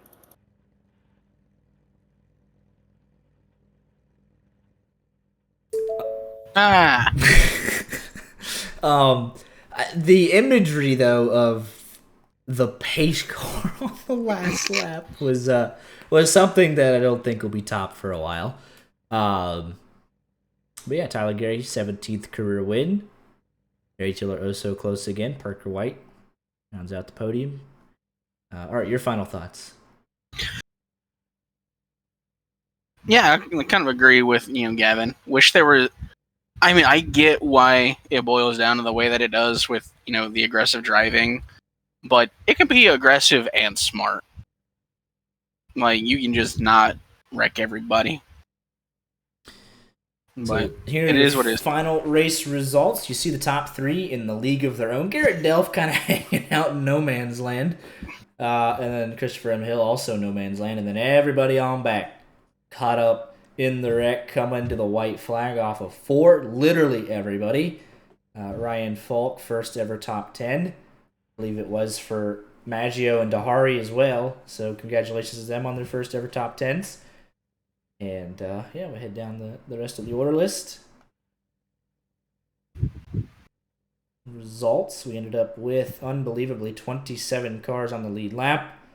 A lot caught up on that last lap. Dylan Kemp, Swanson, Timothy J. Moore, all the way down, unbelievably, to Scott Warren and Michael Cozy Jr., 34th and 35th. Here tonight, race 5 of 14. We'll be back Monday night, LSR, or Xfinity Racing Series. Next Gen playoffs, they roll on. They will be at, I believe it is it Kansas? No, Dover. We'll be at Dover this Monday. Third to Oh, I last think of race of LSRL. the season.